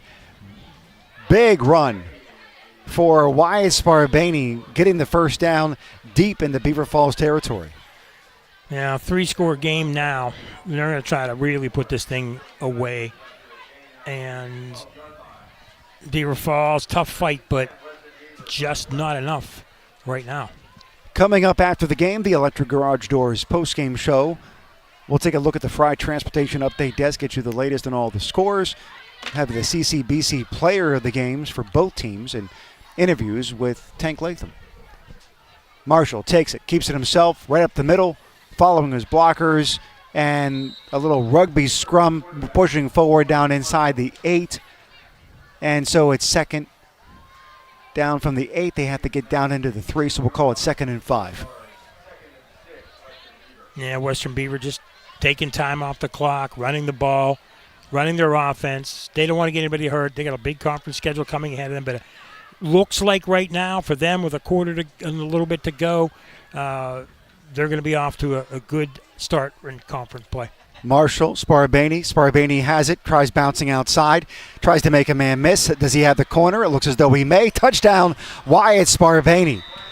He earned that one all by himself. It was supposed to go right off the left guard, and he bounced it outside off a tackle and made a couple of men miss and just outran the defenders and got to the corner and got another touchdown. It's 3 touchdowns on the night. You couldn't have described that more perfectly. Bounced off, broke a tackle, then got to the outside, broke another tackle, and just pushed the guy out of the way. You can tell he's lifted some weights. He's gotten bigger and stronger over the last 3 years. And Tank Latham, you better start preparing some questions for that young man now, because he's a clear front runner. Yes, he is. Now, as player of the game, unless we all disagree. No, he's done it on defense and offense. Right, he's doing it on both sides of the ball. It just looks as though, like you mentioned earlier, he loves playing football. No doubt. Just give him a spot to play regardless of the down. The kick is up and the kick is good. And now Noah Schweikert. He is 16 for 19 on the season, 3 for 3 tonight. They are now up 29-0. 2:51 to go in the third quarter. Back at 30 seconds on Beaver County Radio. J. Young Refuse and Industry is proud to be an integral part of Beaver County for the past 36 years. Featuring a wide range of recycling services for contracted areas, they are sure to help you get the job done. The J. Young Refuse team of professional drivers consistently exceed safety and service throughout the day, while their customer service representatives take professionalism to the next level. J. Young Refuse offers both commercial and residential pickup as well. Call J. Young Refuse at 724-495-6199 today.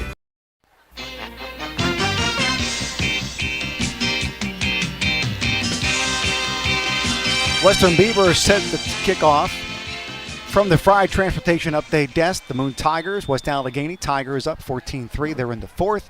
South Allegheny all over Ulsh, 21-0 in the fourth. Kickoff. It's a squib kick down around the 15-yard line and finally downed at the 15-yard line. The deep guy actually ran past it, and the ball went by him. He had to go back and fall on it in order to keep the Western Beaver guys from being able to fall on it themselves. More scores. Mars still up on top of Aliquippa. Aliquippa blanked 6-0 so far. They're in the third quarter. McGuffey and Central Valley, it's 28-0. Central Valley at the half. Mohawk and Elwood City. Elwood City up by 2, 14-12. That's a big one in this conference. And it's still 21-20, latest scoring that we have out of Hopewell with the Beaver Bobcats. We'll get more from Joe from Boom Powell DIY Solar in a moment. Inside handoff, Dawkins has it. Out over the 20, close to first down pickup. He needs 10, and it looks as though he got 9. If Elwood holds on to win and Western holds on to win, and if Freedom beats New Brighton, that is not good for New Brighton, because now New Brighton would have to then beat Western Beaver and or Elwood City if they want to win the conference title. So 28-0 Freedom on New Brighton. I'm very curious if that's going to hold. Christian Dawkins over the left side, splitting defenders, first down pickup, and he's out to the 37-yard line. Christian Dawkins, when he runs with power and authority. He does. He's Sparbani's more the inside-outside guy. Dawkins is more the up-the-middle guy, but does run with a lot of power. Nice first down. Now whistles. Timeout, Busby. Let's take a timeout with him. 2:09 to go in the third. 29-0. Western Beaver on top of Beaver Falls on Beaver County Radio. Patriot Home Care is now hiring caregivers. Are you a caring and compassionate individual looking for a reliable income with benefits? Then call Patriot Home Care today. Benefits include health insurance, life insurance, paid vacation after 1 year, and 1.5 times hourly pay for overtime plus holiday hours. Patriot Home Care employees provide personal care, conversation and companionship, medication reminders, light housekeeping and laundry, meal preparation, and errands. Start your career in home care today and call Patriot Home Care at 724-506-8911 or apply online at patriothomecare.org.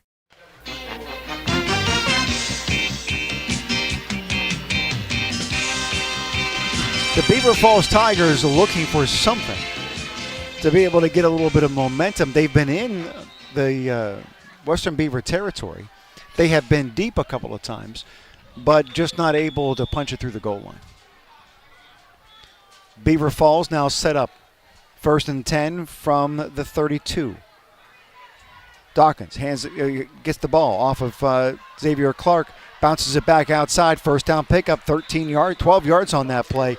Christian Dawkins once again just showing that he is not going to give up on this game. He doesn't care what the score is. I tell you what, nice hole with the line, cut through, saw the linebackers, cut right and found another hole, first down and more. I got to tell you, if they play like this and don't turn the ball over, they're going to win some conference games. I look at later on down the year at that Jug game being huge at New Brighton because Beaver Falls is going to want payback from last year's loss. Yes. And these kids are going to fight tough. And if New Brighton's losing the Freedom, they may cost New Brighton some either playoff seeding or a possible playoff seed, depending on how the season goes. Boy, it's early, but you're already thinking about things like that. This Beaver Falls team's tough running the ball.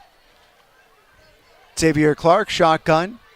Dawkins on his hip. Dawkins running out to the flat. Xavier Clark splits the gap up the middle. Big pick up to the 50, 45. Gets a block from Kenny Jewell down inside the 40. And finally taken down at the 37-yard line. Great run by Xavier Clark. Did you see he almost faked, just kind of a little bit that he was going to slide, but didn't go into the crouch motion, and then he cut left and got another 15 yards.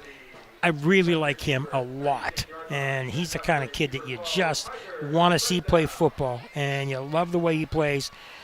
Too bad they couldn't keep Dawkins for another year, but they're going to have to develop somebody to replace him. But, boy, maybe Isaiah Sellers. We've not called his number tonight, but he was definitely in the backfield the first game we had. Dawkins has it, makes Sparbay miss this time, and because of that, a real nice pickup right up the middle to the 31, pickup of 5. Again, like we said, nobody wants to hear about, oh, you guys have dominated. I mean, they have. If I have to see yardage totals afterwards, I would bet Beaver Falls has they got to be close or over what Western has now. They've had a big advantage in the first half as far as time of possession, and now they're possessing it yet again. Well, it looks as though one more play for the third quarter. 2nd down and 5. Wide receiver stacked to the left. Xavier Clark decides to keep it himself, close to a first down pickup. Did he get it? No. They're going to call him down at the 29. He needs to get down to the 26, 3 yards short. Will they get one more play off before they change possession or change sides? Don't think so. 15 seconds to go. No rush. All right, so that's how we end the third quarter. 29-0. Western Beaver on top of Beaver Falls. All evening long, Joe from Boom Pow DIY Solar has been giving us live updates at the Beaver Hopewell game. If you want to find out more, check out what Joe has to offer at boompowsolar.net. Here's Joe. Mangino and Mike, third quarter at Tony Dorsett Stadium. Beaver Bobcats scoring here. Travis Clear and Junior Marino keeping up the nice presence here. With 8:36 in the third, Bobcats take the lead 23-21 with a 25-yard field goal with 7:47 in the third. 35-yard catch with Armstrong and Trey Cameron, and then Armstrong and Avery Bokar connect with a touchdown, 27-23, 2-point conversion failed. Give me a call anytime, 24/7, 1-844 Boom Pow. Back to Mike and Mangino. Thank you very much, Joe. What an interesting game over at Beaver. We thought that Beaver was going to have an off season this year and go in a little bit of a rebuilding mode, and Hopewell has just been looking so strong in non-conference play. Guys waiting in the wing. After Brady Mayo and Austin Jackson leave, they still got their quarterback, and other guys have stepped up. I mean, when you lose your 2 top running backs and your 2 best receivers and all 4 of your best playmakers gone, next thing you know, they're in there hanging against Hopewell, who we thought might blitz through the season. You think too much ahead like we're doing, you just never know. These young men got to line up against each other and have a lot of pride, and the kids that didn't play a lot for Beaver are stepping up. You look at what the rankings were showing. Hopewell's a top 5 team in both the Post-Gazette and the Trib. Xavier Clark rolling to his right, dumps it off, has a man out in the flat, inside close to the 20-yard line. Keyshawn Jameson with the reception and a pickup of first down yardage down to the 22-yard line. They're moving the ball. And this is what they did in the first half. Other than the interceptions, they moved the ball. They had it in scoring position inside the 20 a couple of times. First down, 22-yard line. Ball on the near hash mark. Don't forget, if you're listening on the radio, you can watch on Facebook and on YouTube. Just search Beaver County Radio. Clark has it. Keeps it over the left side and able to get inside the 20 down to the 19. Pickup of about 3. Fake the handoff to Christian Dawkins and decided to keep it himself. You know what I like about him and Dawkins both is they get hit, they turn. Well, Dawkins moves more up straight at guys and then make some shifty moves to get around and find holes. But what Clark does is he gets hit and spins and gets 3 yards where if other guys would go down, he got 3 yards where he might not have had anything. Xavier Clark all by himself. Decides to keep it, dives right up the middle. Little stutter step to make a couple of people miss, and he gets 1, maybe 2 on that play.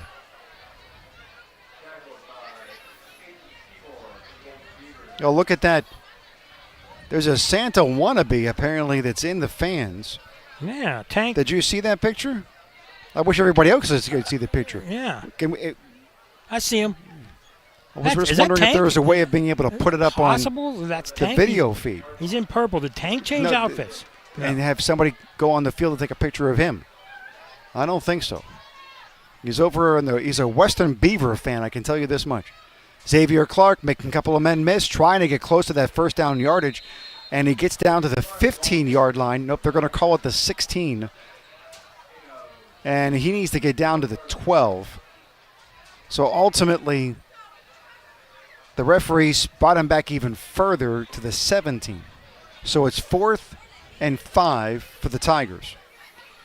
But you don't want to get shut out at home, and there's pride on the line, and you want to keep playing hard. And you got to give Beaver Falls credit. They are still playing very hard. They had a couple nice defensive stances. Last year's team might have let this game get away from them. Now they've improved, but not enough to win just yet. 4 wide receivers, 3 top, 1 bottom, going from left to right. Dawkins on the hip, pass, and deflected. Yep. And will he get a penalty? No. Incomplete pass, turnover on downs, first down for Western Beaver. Feel bad for him. I know Jim Mooney doesn't want us to feel bad for him, but you know something, again, pluses. Last year just was, in one word, a disaster. A kind of competitive jug game, but every other game pretty much was over before the half. This time, they're in every game. Haven't won a game yet, but Robert, I really believe they keep playing to this level on offense and clean up the mistakes. They are going to win some conference games. You got to take this team seriously. You can't just assume it's going to be a W on the schedule. Yes, there were a couple of plays on defense where it looks as though they just broke concentration, and you can't take any plays off against this Western Beaver team. And then on offense, you talk about the turnovers. Sparvani right up the middle, pickup of about 1. You do a lot of this, if that. Right.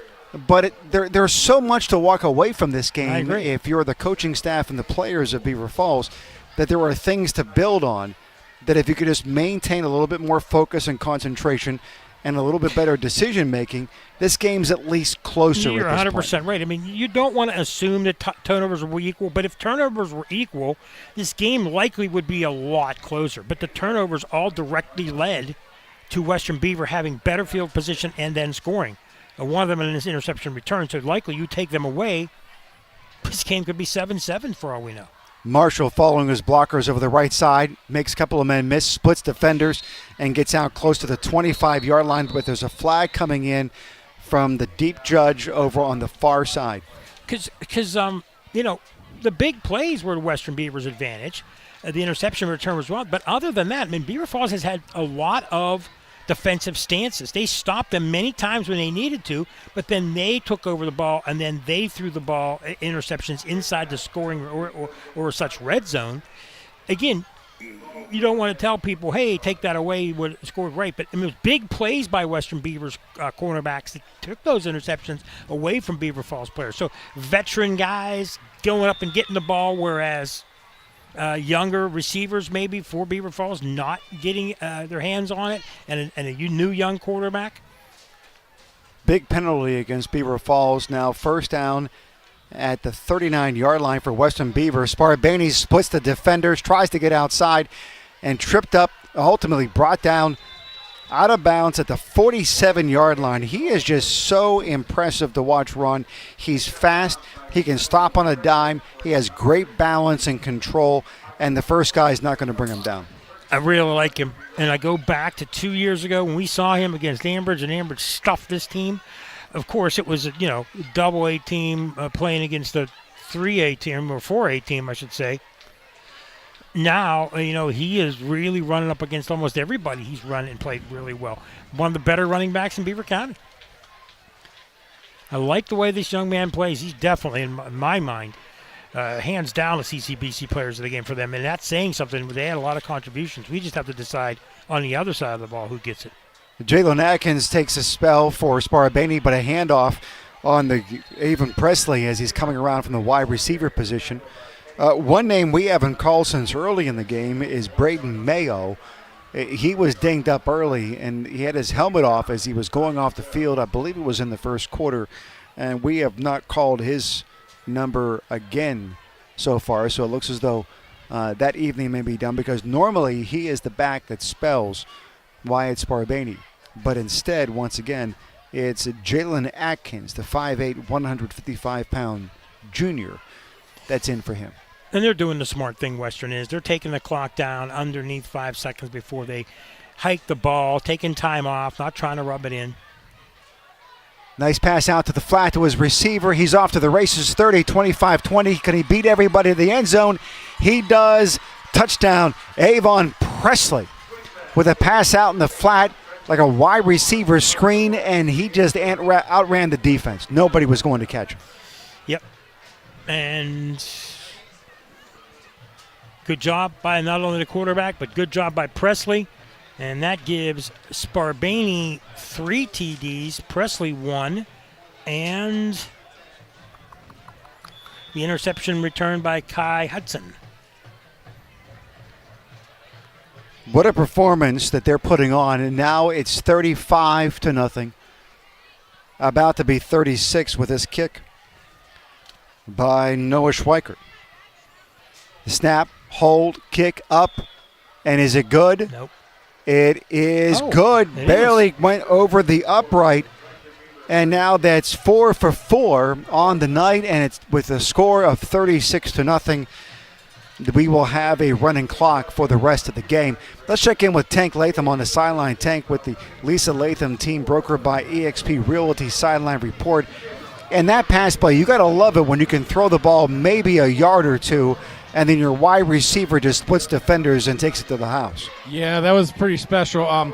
We watched Avon come onto the field when we were at Western Beaver, and he actually came out doing a backflip. I remember that. You just get him the ball, he's going to make some space, and he is super fast. He's almost like a Antonio Brown out there. Tank, let me ask you, much like a few weeks ago when they played great defense against a Southside, they've done the same thing here. They adjusted to what happened in the first half when Beaver Falls moved the ball against them but didn't score. Their defense in the second half took over another game, and it's going to end up being a big reason they win the game. Yeah, I'm super impressed with this coaching staff once again this week. They've made those halftime adjustments, like you said, and they've really shut down anything that they were that Beaver Falls was doing well. So good, kudos to Western Beavers coaching staff. Thank you very much, Tank. Do appreciate that. Derek Beck is set back deep for Beaver Falls. Noah Schweikert with the kickoff. It is a squib kick and then fallen on by one of the upmen for Beaver Falls at the 43.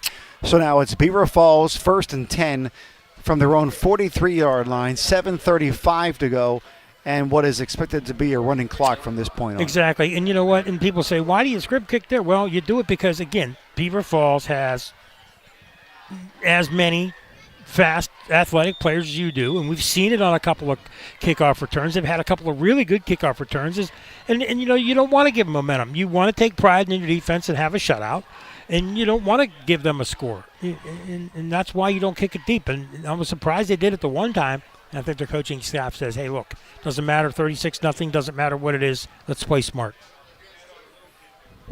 Xavier Clark with Dawkins on his left hip. Hands it off to Dawkins. Dawkins continues to run hard, breaks a tackle, and gets out to the 47. He was set for a tackle for loss by Jalen Atkins, but he broke that tackle. Instead of losing 2, he picked up 4. And, I'm just going to say, I know Jim Mooney wants to score, but I personally, we got a guy with a cramp on the field or something. But Robert, I just look at it like you're going to want to win another game. Why keep your best quarterback and running back in there now? Get some younger kids a chance, and then Western will do it too. And, the game's pretty much over. You know that. I know that. Everybody knows that. So it's just like, why risk Clark or your best running back getting hurt in a situation? I've always kind of wondered why some coaches do that.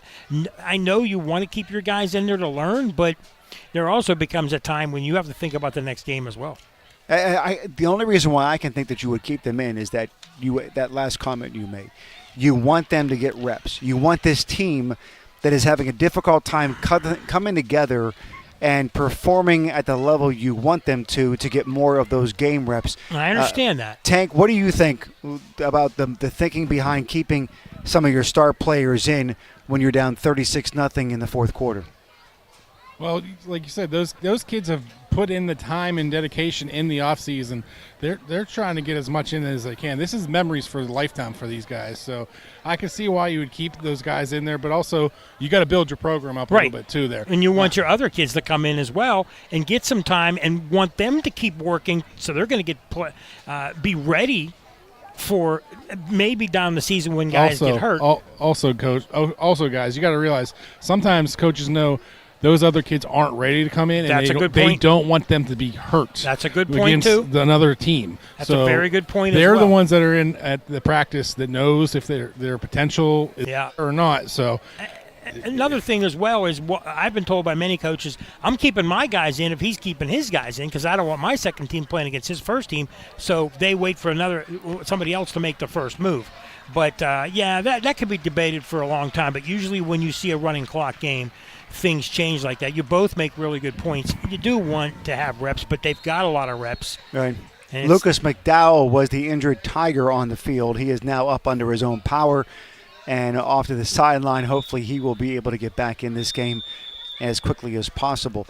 Whatever the theories are about why players are continuing to play, what we do know for sure is that Xavier Clark is in at quarterback and Christian Dawkins, the senior, is in at tailback, and he will be setting up on his left hip. 2 wide receivers to the top, 1 to the bottom, tight end to the right side.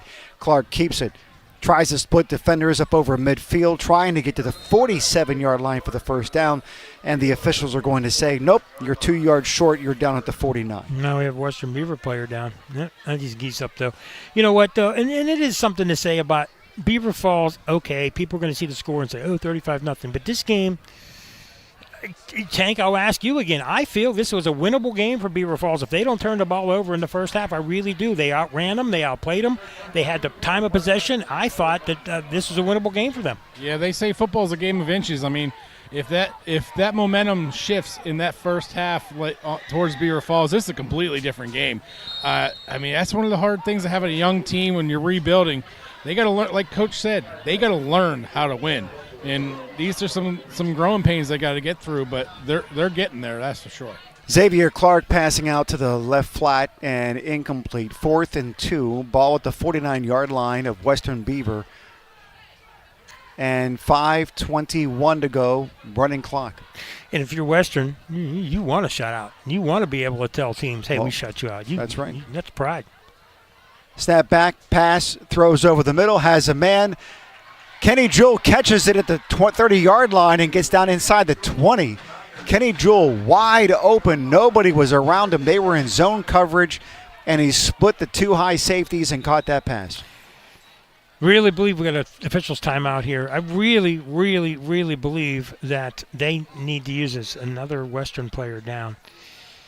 That Kenny Jewell has to be a bigger focal point in this offense because teams are going to start trying to find ways to stop Dawkins and to stop the quarterback. And if you don't use those talented receivers that you have, you mentioned Jamison, you mentioned Jewell. Now, they're using Jewell more than they did the first game of the year, for sure. And he's talented enough that But you have to design plays where he's kind of doing a sweep, or you get him open quick over the middle, and it's a quick hitter pass. Because right now the quarterback's not ready to be in the pocket for long periods of time. He's young, and he's not checking off quick enough. But when Joel gets the ball, he's been able to be a playmaker. From the Fried Transportation Update Desk, score is tied in Mars. They're locked in at 6. They're in the fourth quarter. Moon and West Allegheny. Moon up by 11, 14-3. Southside all over Ulst, 28-6. They're in the fourth quarter. Hopewell and Beaver, 34-30. Hopewell up by 4 on Beaver. Looking forward to the game recap with Joe from Boom Pile DIY Solar coming up. Central Valley, 28-0 on McGuffey at halftime. That's the latest score we have there. Freedom and New Brighton, 28-0 still, 28-0 Freedom on New Brighton. And Xavier Clark fakes the pitch to Christian Dawkins, keeps it himself, and tackled for no gain. Other scores we can take a look at here. Let's see what we have. Final score just got in. Central Valley 49, McGuffey 6. Yeah, no surprise there. No, I mean, other than the Freedom game, and again, I saw them last week. They played well against Summit, and they have 3 really good young running backs, and they have a good line. Interesting to see what they can do in this conference. Clark back to pass, looking, pressure's coming. He has some room. He's on it to the races. Got first down pickup, knocked out of bounds inside the 10, down around the 7, maybe the 8-yard line. First and goal for the Tigers. They're going to call him out at the 8.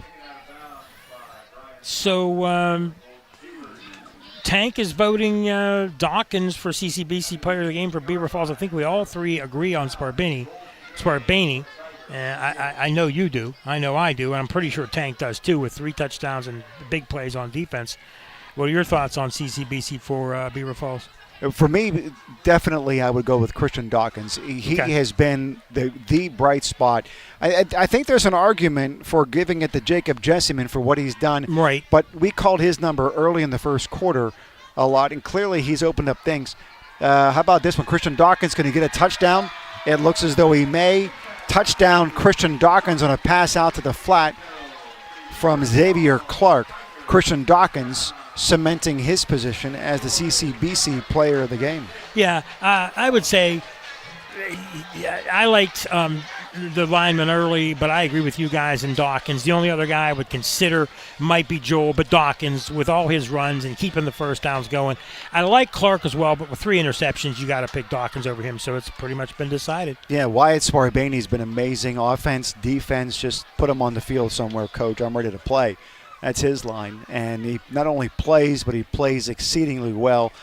Big touchdown runs, 2 of them, one for almost 50 yards, one for over 60, and tackles for loss all night long. How about this one? Xavier Clark going for 2. Why not? Does he have it? Throws it out to the flat. 2-point conversion, Kenny Jewell. The cornerback went for the pick. He missed it. Kenny Jewell gets a 2-point conversion. So now it's 36-8. Western Beaver on top of Beaver Falls. I like the spirit. I like the idea that we're going to keep on playing. We don't care what the score is. We're going to do what we do each and every play, and let's continue to show that we're capable. We've seen too many teams over the years, and we won't mention programs. I've seen it all across the WPL in numerous sports where you're down and you just kind of give up as a team.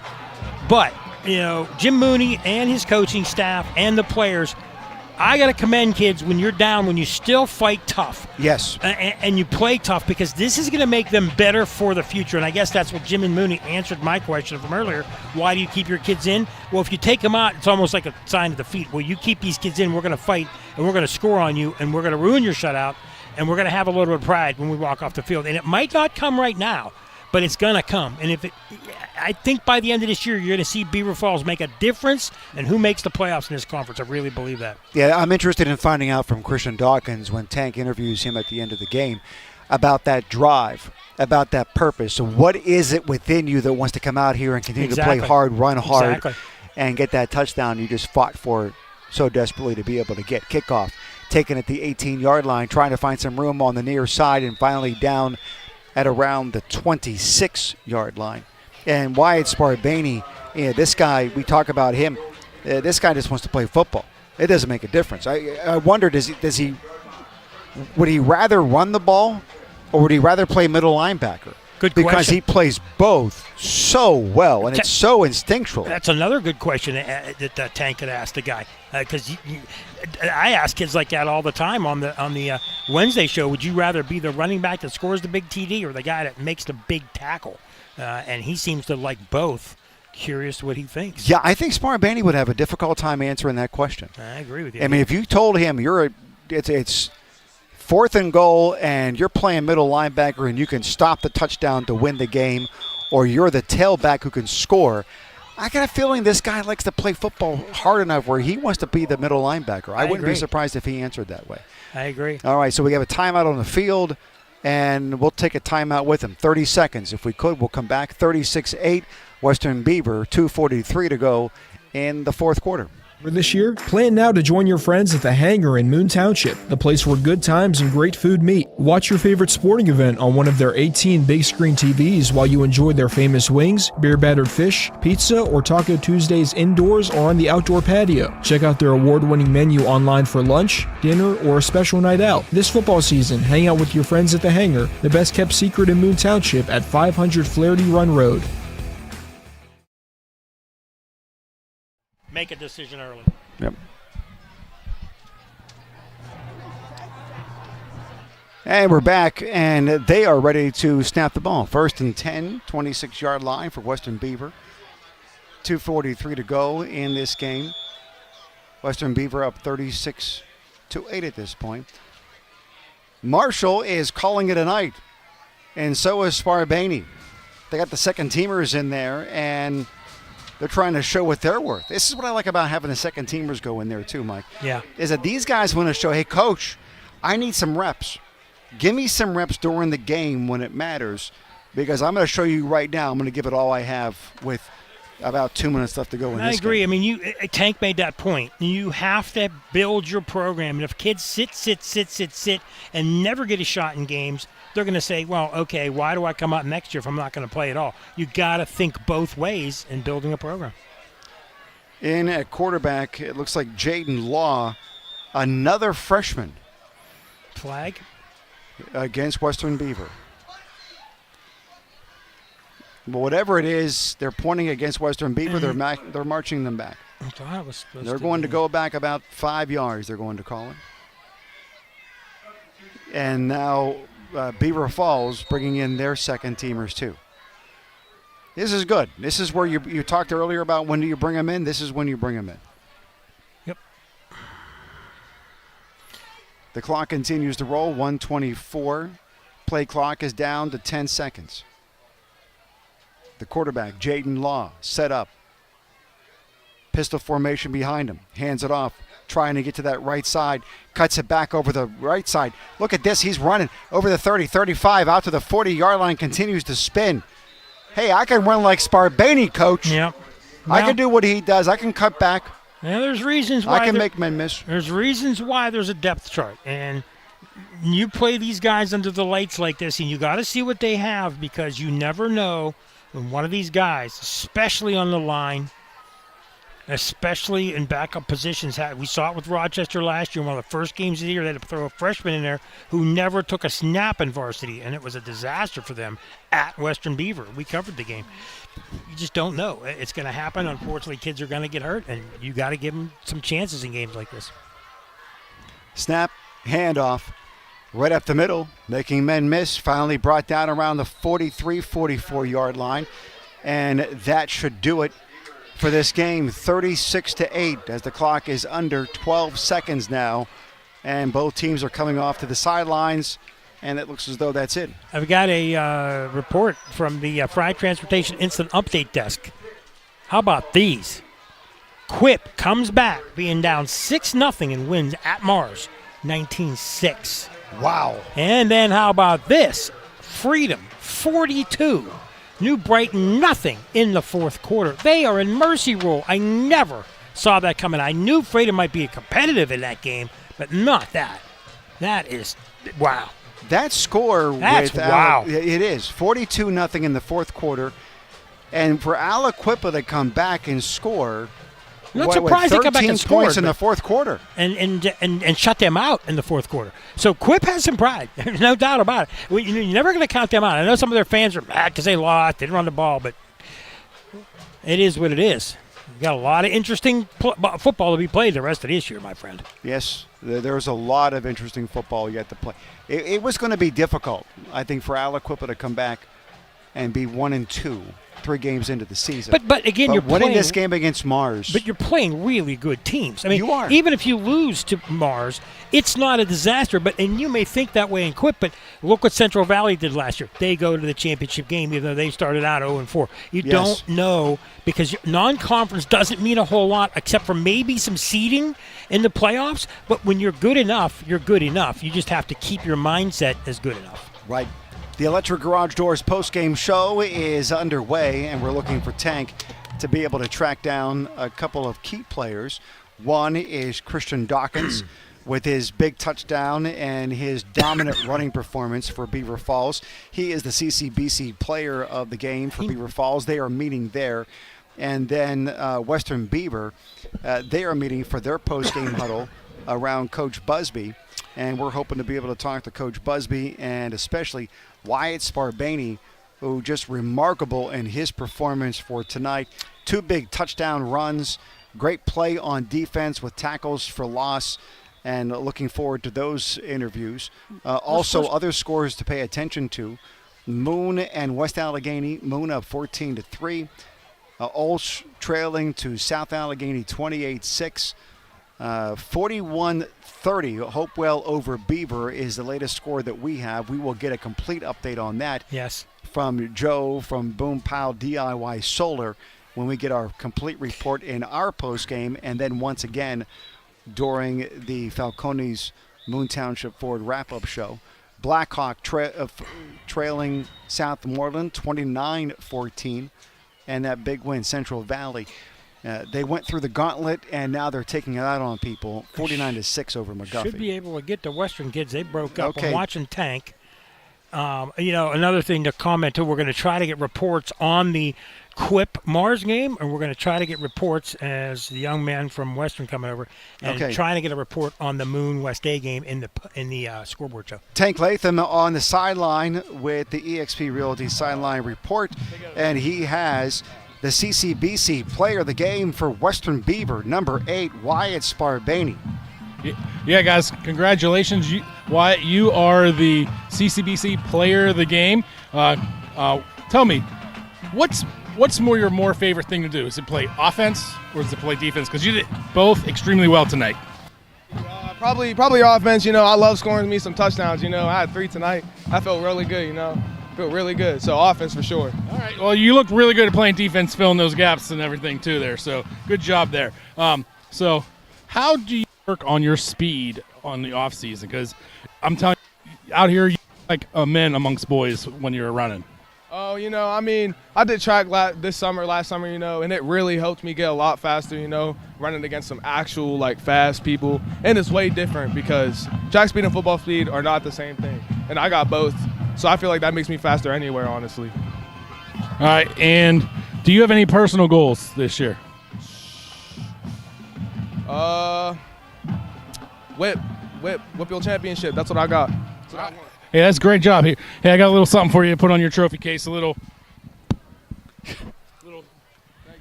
tight and squishy there for you. Remember me whenever that get big there. I'm sure I'll see you around. Thank you very much. I appreciate that, Tank. Is that Coach Busby with you right there? Coach Busby right here, too. Yeah, go ahead. Ask him about the second half adjustments that he made that was just so dominating in this game. All right. About the second half adjustments. You guys did Southside, and you guys have talk to me a little bit about your coaching staff and what you guys seen. Yeah, so Coach Noe, defensive coordinator, did a great job. Halftime, we had a slow start, had to tweak some things, had a few injuries early, had to kind of right the ship, move some pieces around to get it squared away, and he did that at halftime, and it paid off, and felt like we were way more solid in the second half, and added a little more blitzing. Wyatt's our go-to guy for that. You see that, so that helps things out, and move on, win and move on. All right.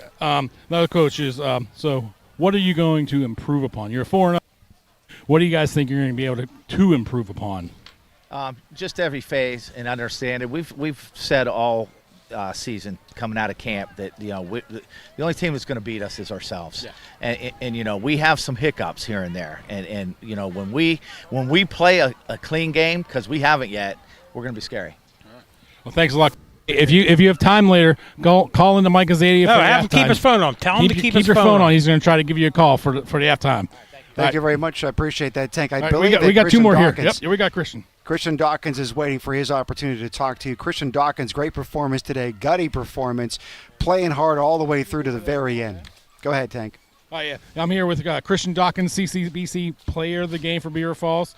Talk to us a little bit about that last drive where you guys got down there and you and your teammates got into the end zone. What were you guys thinking and saying to yourselves before that play? We had to get in there. Didn't want to finish with a goose egg, and just had to get in there, get a score on the board. Okay. When did you realize you wanted to be a running back? Honestly, my whole 4 years playing high school. I mean, last year blew up my leg and everything. Long recovery. Coming back this year, it was a lot of humbling moments, and then putting out running back, it was just a lot, and just got to do good. Tank. Yeah, Mike. Ask him if they played really well and at times outplayed Western Beaver in that first half. Does him and his teammates and coaches think that was a winnable game if you take away those turnovers? They played well. When they're talking about when you guys go back and watch the film, you guys outplayed Western Beaver a lot of this game. So what? Tell us a little bit about how that happens and what was going on there. I mean, we did. Even going back to Blackhawk, we outplayed them. Score wasn't as we wanted it. We just got penalties. We got to be way more disciplined, and we got to finish the drives. That's the biggest problem right now. Just finishing drives, less penalties, more discipline. All right, one last question I have for you. What are your plans after high school? I'd like to go to get into college for football. I want to go into sports and management. Nice. And make a good future. All right. Well, I got a little trophy here to put on your dashboard. Put it on your dad's dashboard there. Yeah. Put it on in the Impala. Your dad does a really good job in detailing cars. Go ahead and see Mike. All right. So congratulations. Thank you. I'll see you around. Who else do you have over there? Anybody else? I'm gonna get Coach. Yeah, there you go. Ken, you come on with me too, man. We got Kenny too here. All right. So first off with Coach Mooney here. What can I say about your team? You guys you have a never give up attitude. Talk to the viewers and everybody about your team in that regard. I mean, we got a bunch of tough kids, that's for sure. It's so damn disappointing right now. I keep telling these guys, it's not a matter of if, it's a matter of when. And I feel again like everybody keeps talking Western Beaver this, Western Beaver that. We pushed them around tonight, man. Yeah, we were saying that you guys, if you go back and watch the film, you guys outplayed them. You really did. It was just that's the second time. That was not the third time I've heard that this year. I'm tired of that right now. Yeah. It's getting a little frustrating to hear that kind of stuff because, it's a little bit of PTSD for some of these kids, I think, from last year, suffering through those things. And then, of course, the schedule's not setting up in our favor. We open up, tough. And but those are all excuses, and frankly, I'm over it, man. I'm over it. It's time to win a damn football game, and I know, you just interviewed Christian. I got two great football players right here, and I know they're frustrated, and it's just these penalties, and it's a bust here, and we give up a touchdown. A bust there, we give up a touchdown. It's like we get the maximum penalty every time we make a mistake. Yeah, I've never seen a penalty like that. That was interesting. Well, it's just where we are right now, man. And we are at the top of the mountain. We just haven't reached the apex yet. And I still believe in my heart of hearts that we're going to. And when it does, it's going to be amazing. But I'm frustrated for these kids, especially these seniors, because they've been grinding with me for 2 years now, man. It's not easy. So, one of my coaches just said, what do you say to a team at the end of this game? And he said the right thing. He said, I love you guys. And so honestly, that's how we feel right now. Well, we feel it's coming for you guys too. Hey, Kenny, what do you Keep on fighting the good fight there, Kenny. All right, Coach. All right, Kenny, tell me a little bit about your game tonight. You had some great plays. You're a heck of a punter too, buddy. I mean, geez. I mean, that's pretty good, man. I started punting like last week off the fly during the game. We had punter tryouts in the morning. Wow. So, what are some of your personal goals you had for this season? Really, I'm trying to get as most tackles, catches, yards, just trying to get my film out there so I could at least try and attempt to go to college for football. If not, then I'm probably going to go trade route, but I would really love to just get an offer and go somewhere far. Great. Well, thank you so much. Thank you, guys. Keep on fighting the good fight. Good things are going to come at you. All right. Yeah, you got your heart goes out to Coach. Yeah, it does. Because you can tell that this is emotional for him. This is hard for him. Yeah. That when he said about how his other coach said that I just love you guys, he knows that these guys are giving what they got. Yeah. And they're trying hard, and he just wants to see them win. And you just can't help but want to root for this guy. Exactly. And I know he doesn't want to hear, hey, keep your head up, hey, you're beating teams. But the cold, hard fact, the reality is that they are better than they were last year. And it doesn't show in the win-loss column, but when you watch his team play last year, I mean, they just were not even in games. Let's just be honest, they weren't. They were outmatched from the opening kickoff. This year, they've been in games. Probably should have won the Blackhawk game, but that game and this game, it's mistakes. Turnovers, penalties. What did we say in pregame? Yes. If they control the ball and they don't turn the ball over, they got a chance in this game. And you take away those things, and Tank said it and I said it, it's a different game. I really believe, anybody can say that, but they were outplaying them in the first half, and by rights could have had a lead and maybe been in the second half with a lead. And the way they played their defense got this crowd fired up. It will come. It's just a matter of when. And I think in this conference, with the teams they got to possibly play, that they may be able to make some things happen this year. Yes, the Electric Garage Doors postgame show. It continues in just a moment. 36-8. Western Beaver on top of Beaver Falls here at Reeves Field in Beaver Falls on Beaver County Radio. One of the greatest honors a person can receive is to be gathered with their people at the time of their passing. Even biblical authors, when they wanted to explain what it meant to have lived a great, prosperous, and meaningful life, spoke of the individual as having lived a long time and being gathered with friends and relatives near as they closed out their twilight years. Being gathered together with loved ones is something that the J&J Spratt Funeral Home takes very seriously as well. The comfort both given and received cannot be underestimated.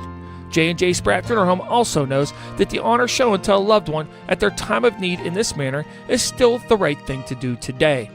J&J Spratt Funeral Home has been gathering together with area families for 4 generations and looks forward to honoring future residents deserving of being gathered together with friends and family. Click jjsprattfh.com. The unexpected happens. When it does, you have peace of mind that you can rely on your local insurance agent. As an independent agency, S.E. Snyder and Rochester can represent you to several insurance companies so we can get you the best coverage for the best price. We pride ourselves in customer service and honest sales. You shouldn't feel pressured with an insurance quote, so if you need a quote or have questions about the coverage you need, talk with us until you're satisfied. Call S.E. Snyder Insurance Agency in Rochester today at 724-774-3584. Tri-State Sporting Arms on Main Street in New Brighton is now open. Stop in and explore their extensive selection of high-quality firearms, pistols, and accessories. Tri-State Sporting Arms also pays top dollar for used firearms. Their experienced and highly trained staff is here to assist you in selecting the right firearm for you. Stop on down to Beaver County's newest firearms store, Tri-State Sporting Arms, at 807 3rd Avenue, New Brighton, or check them out on Facebook. Got kids? Too much to do? No time to cook? Download the McDonald's app today and get dinner delivered straight to your door from DoorDash. McDonald's makes it easy for you and your family. Download the app today and get exclusive deals and rewards. McDonald's, I'm loving it. If the black and gold can get a new quarterback every year, maybe you can switch teams too. This is Coach Andy Dangle from Freedom United Federal Credit Union. I'm looking for new free agents, or should I say, members. Our membership is open to many organizations and groups throughout the county. Join my team at Freedom United Federal Credit Union. Details and applications are available now. Visit Freedom United Federal Credit Union. Member NCUA Equal Housing Lender.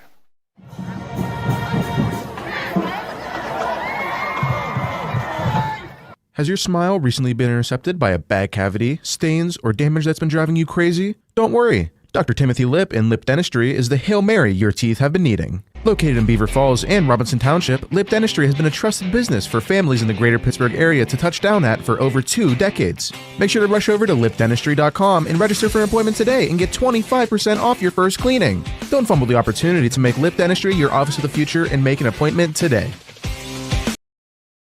What if you could meet the future you? The one with the degree, the dream job, the confidence. This fall at Community College of Beaver County, step up to the mirror and see what's possible. Whether you're fresh out of high school, changing careers, or returning to finish what you started, every class and campus experience brings you closer to who you're meant to be. See your future. Start it here at CCBC. Visit ccbc.edu/fall25. Lace up your cleats and rush on over to Zuki Sports Tavern. From their award-winning wings to their wide selection of ice-cold beverages, Zuki's is the place to go to watch your favorite team. Zuki's also has a plethora of salads, wraps, burgers, appetizers, and more. Don't want to leave and miss the action? Order online at Zukis.com/order. So what are you waiting for? Visit Zuki Sports Tavern in Fallston today. Zuki Sports Tavern, big screens, bigger flavor. Stop by today and make your game day count. This football season, don't pass on McGee Heating and Air Conditioning. Honest sales and 7 days a week emergency service have made them tops in their game for over 60 years. That's how long families just like yours have been relying on McGee for all their heating and cooling needs. Get ready now for the cooler days ahead and call McGee today at 724-375-7112. Serving the Beaver Valley, including Aliquippa, Monaca, Hopewell, and Center Township. McGee Heating and Air Conditioning. Family owned and operated, Main Street, Aliquippa. Good luck to all the teams who visit the Gridiron this season from McGee Heating and Air Conditioning.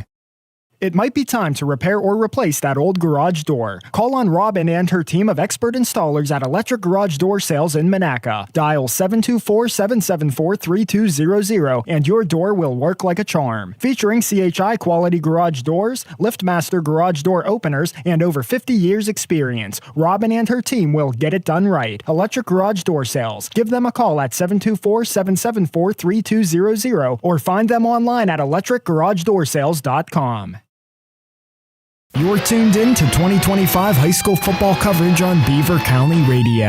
Tonight's game is being brought to you by the Lisa and Tank Latham team at eXp Realty, the YMCA, Patriot Home Care, All Access Automotive, Fry Transportation, Vape and Roll With It, Electric Garage Door Sales, Al's Corner, Dr. C. Timothy Lip, McDonald's, Moon Auto, Freedom United Federal Credit Union, CCBC, Friendly Federal Credit Union, Fisher's New Brighton Foodland, Al's Pizza, Tri-State Sporting Arms, Drug-Free Aliquippa, McGee Heating and Air Conditioning, St. Barnabas, the William Murphy Funeral Home, the Cornerstone of Beaver County, Zuki's Sports Bar, Johnson Heating and Air Conditioning, GNU's Body Works, J. Young Refuse, the J&J Spratt Funeral Home, S.E. Snyder Insurance, D&G Rentals, and Beaver County Radio.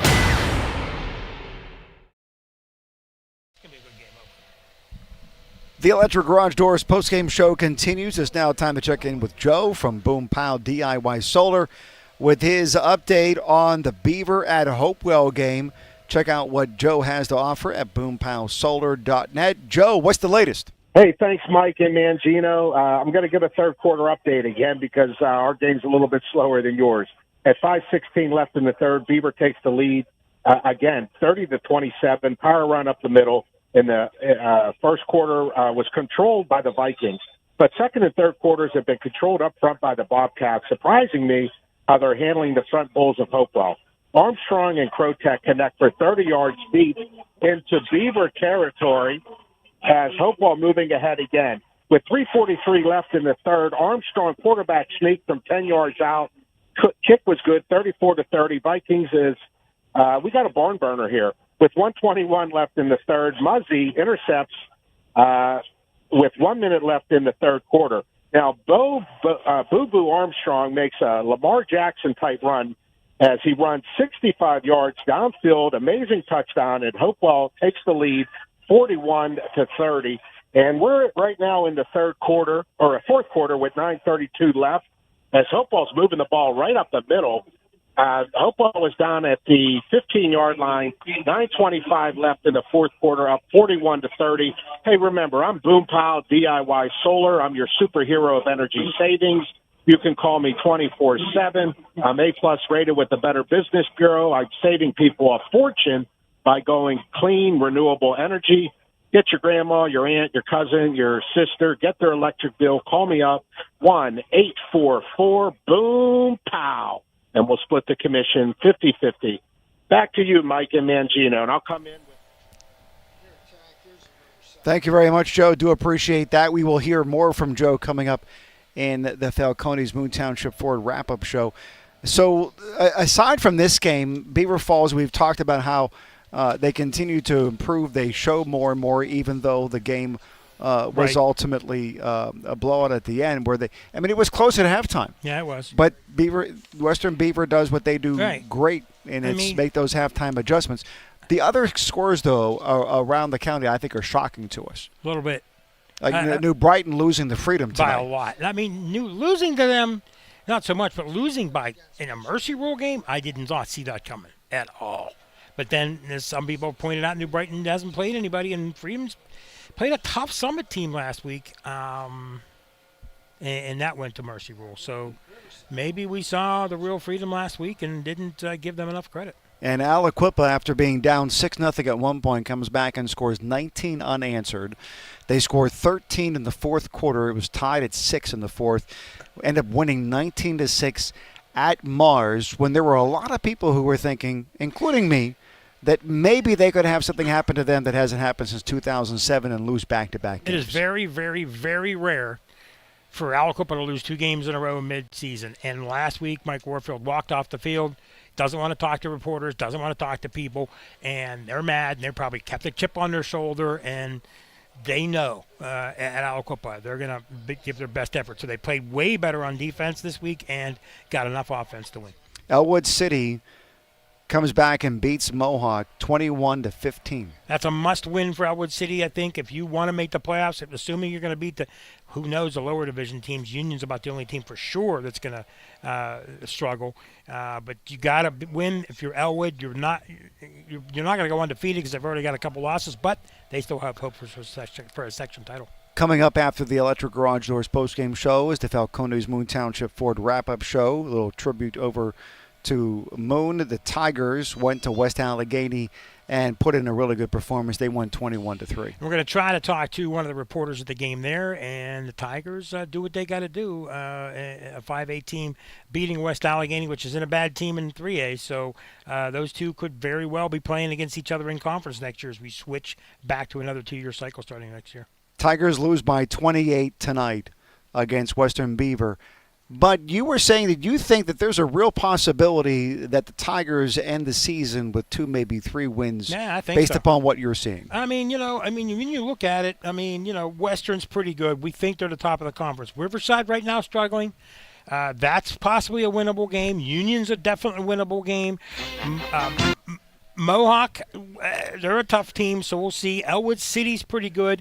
You got New Brighton, could be a winnable game, and Freedom. That's 4 games right there that if you outplay them the way you outplayed Western in the first quarter, and I don't know if we can get Tank on here and see if he agrees with me, but I think that if Beaver Falls can play like they did on offense, I know they might not have all the horses, Tank, if you could hear me and you got that mic going, but I think that they can win 2, 3, maybe 4 games. Maybe have an outside shot at the playoffs. But this team has to quit making mistakes. Yeah, they got to just button their chin straps and listen to their coaches and just play football. And it's going to come. They keep doing what those coaches tell them to do and what they believe in each other. It's going to come for sure. Like I said, I remember last year the Jug game when nobody gave Beaver Falls a chance. And they played real tough. It was down to the wire. at the end. Yes, here. it was. And they're going to remember that. These kids remember that. Trust me, they're going to remember that.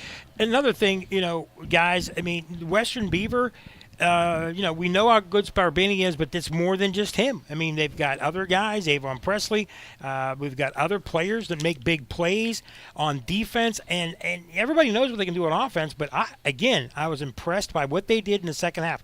They got run on and played tough against in the first half, but in the second half, they just played really good on defense. Yeah, to think that they're able to do what they did last year and go with only one loss in conference play against Elwood City, they look as though they're every bit as good as they were. And this team is young. There are a lot of juniors and sophomores and freshmen. It's going to be impressive to watch what they can do in this conference. And when you go and look at Class 2A, it is wide open. I mean, Keystone Oaks, Seaton's okay. We know that Shadyside Academy is okay. South South Park is pretty good. I mean, whoever wins the MAC is going to be a strong contender for a WPL title. At least getting there. Oh, I think so. Yeah. It always has been. I mean, Beaver Falls did it how many years in a row? And Elwood almost did it last year. And I really believe that if this Western Beaver team keeps doing what they're supposed to do, you're going to see them. Yeah, they got a lot of weapons. Like, as I was over there on that sideline the second half, like, you could just tell they were chomping at the bit to show off what they had.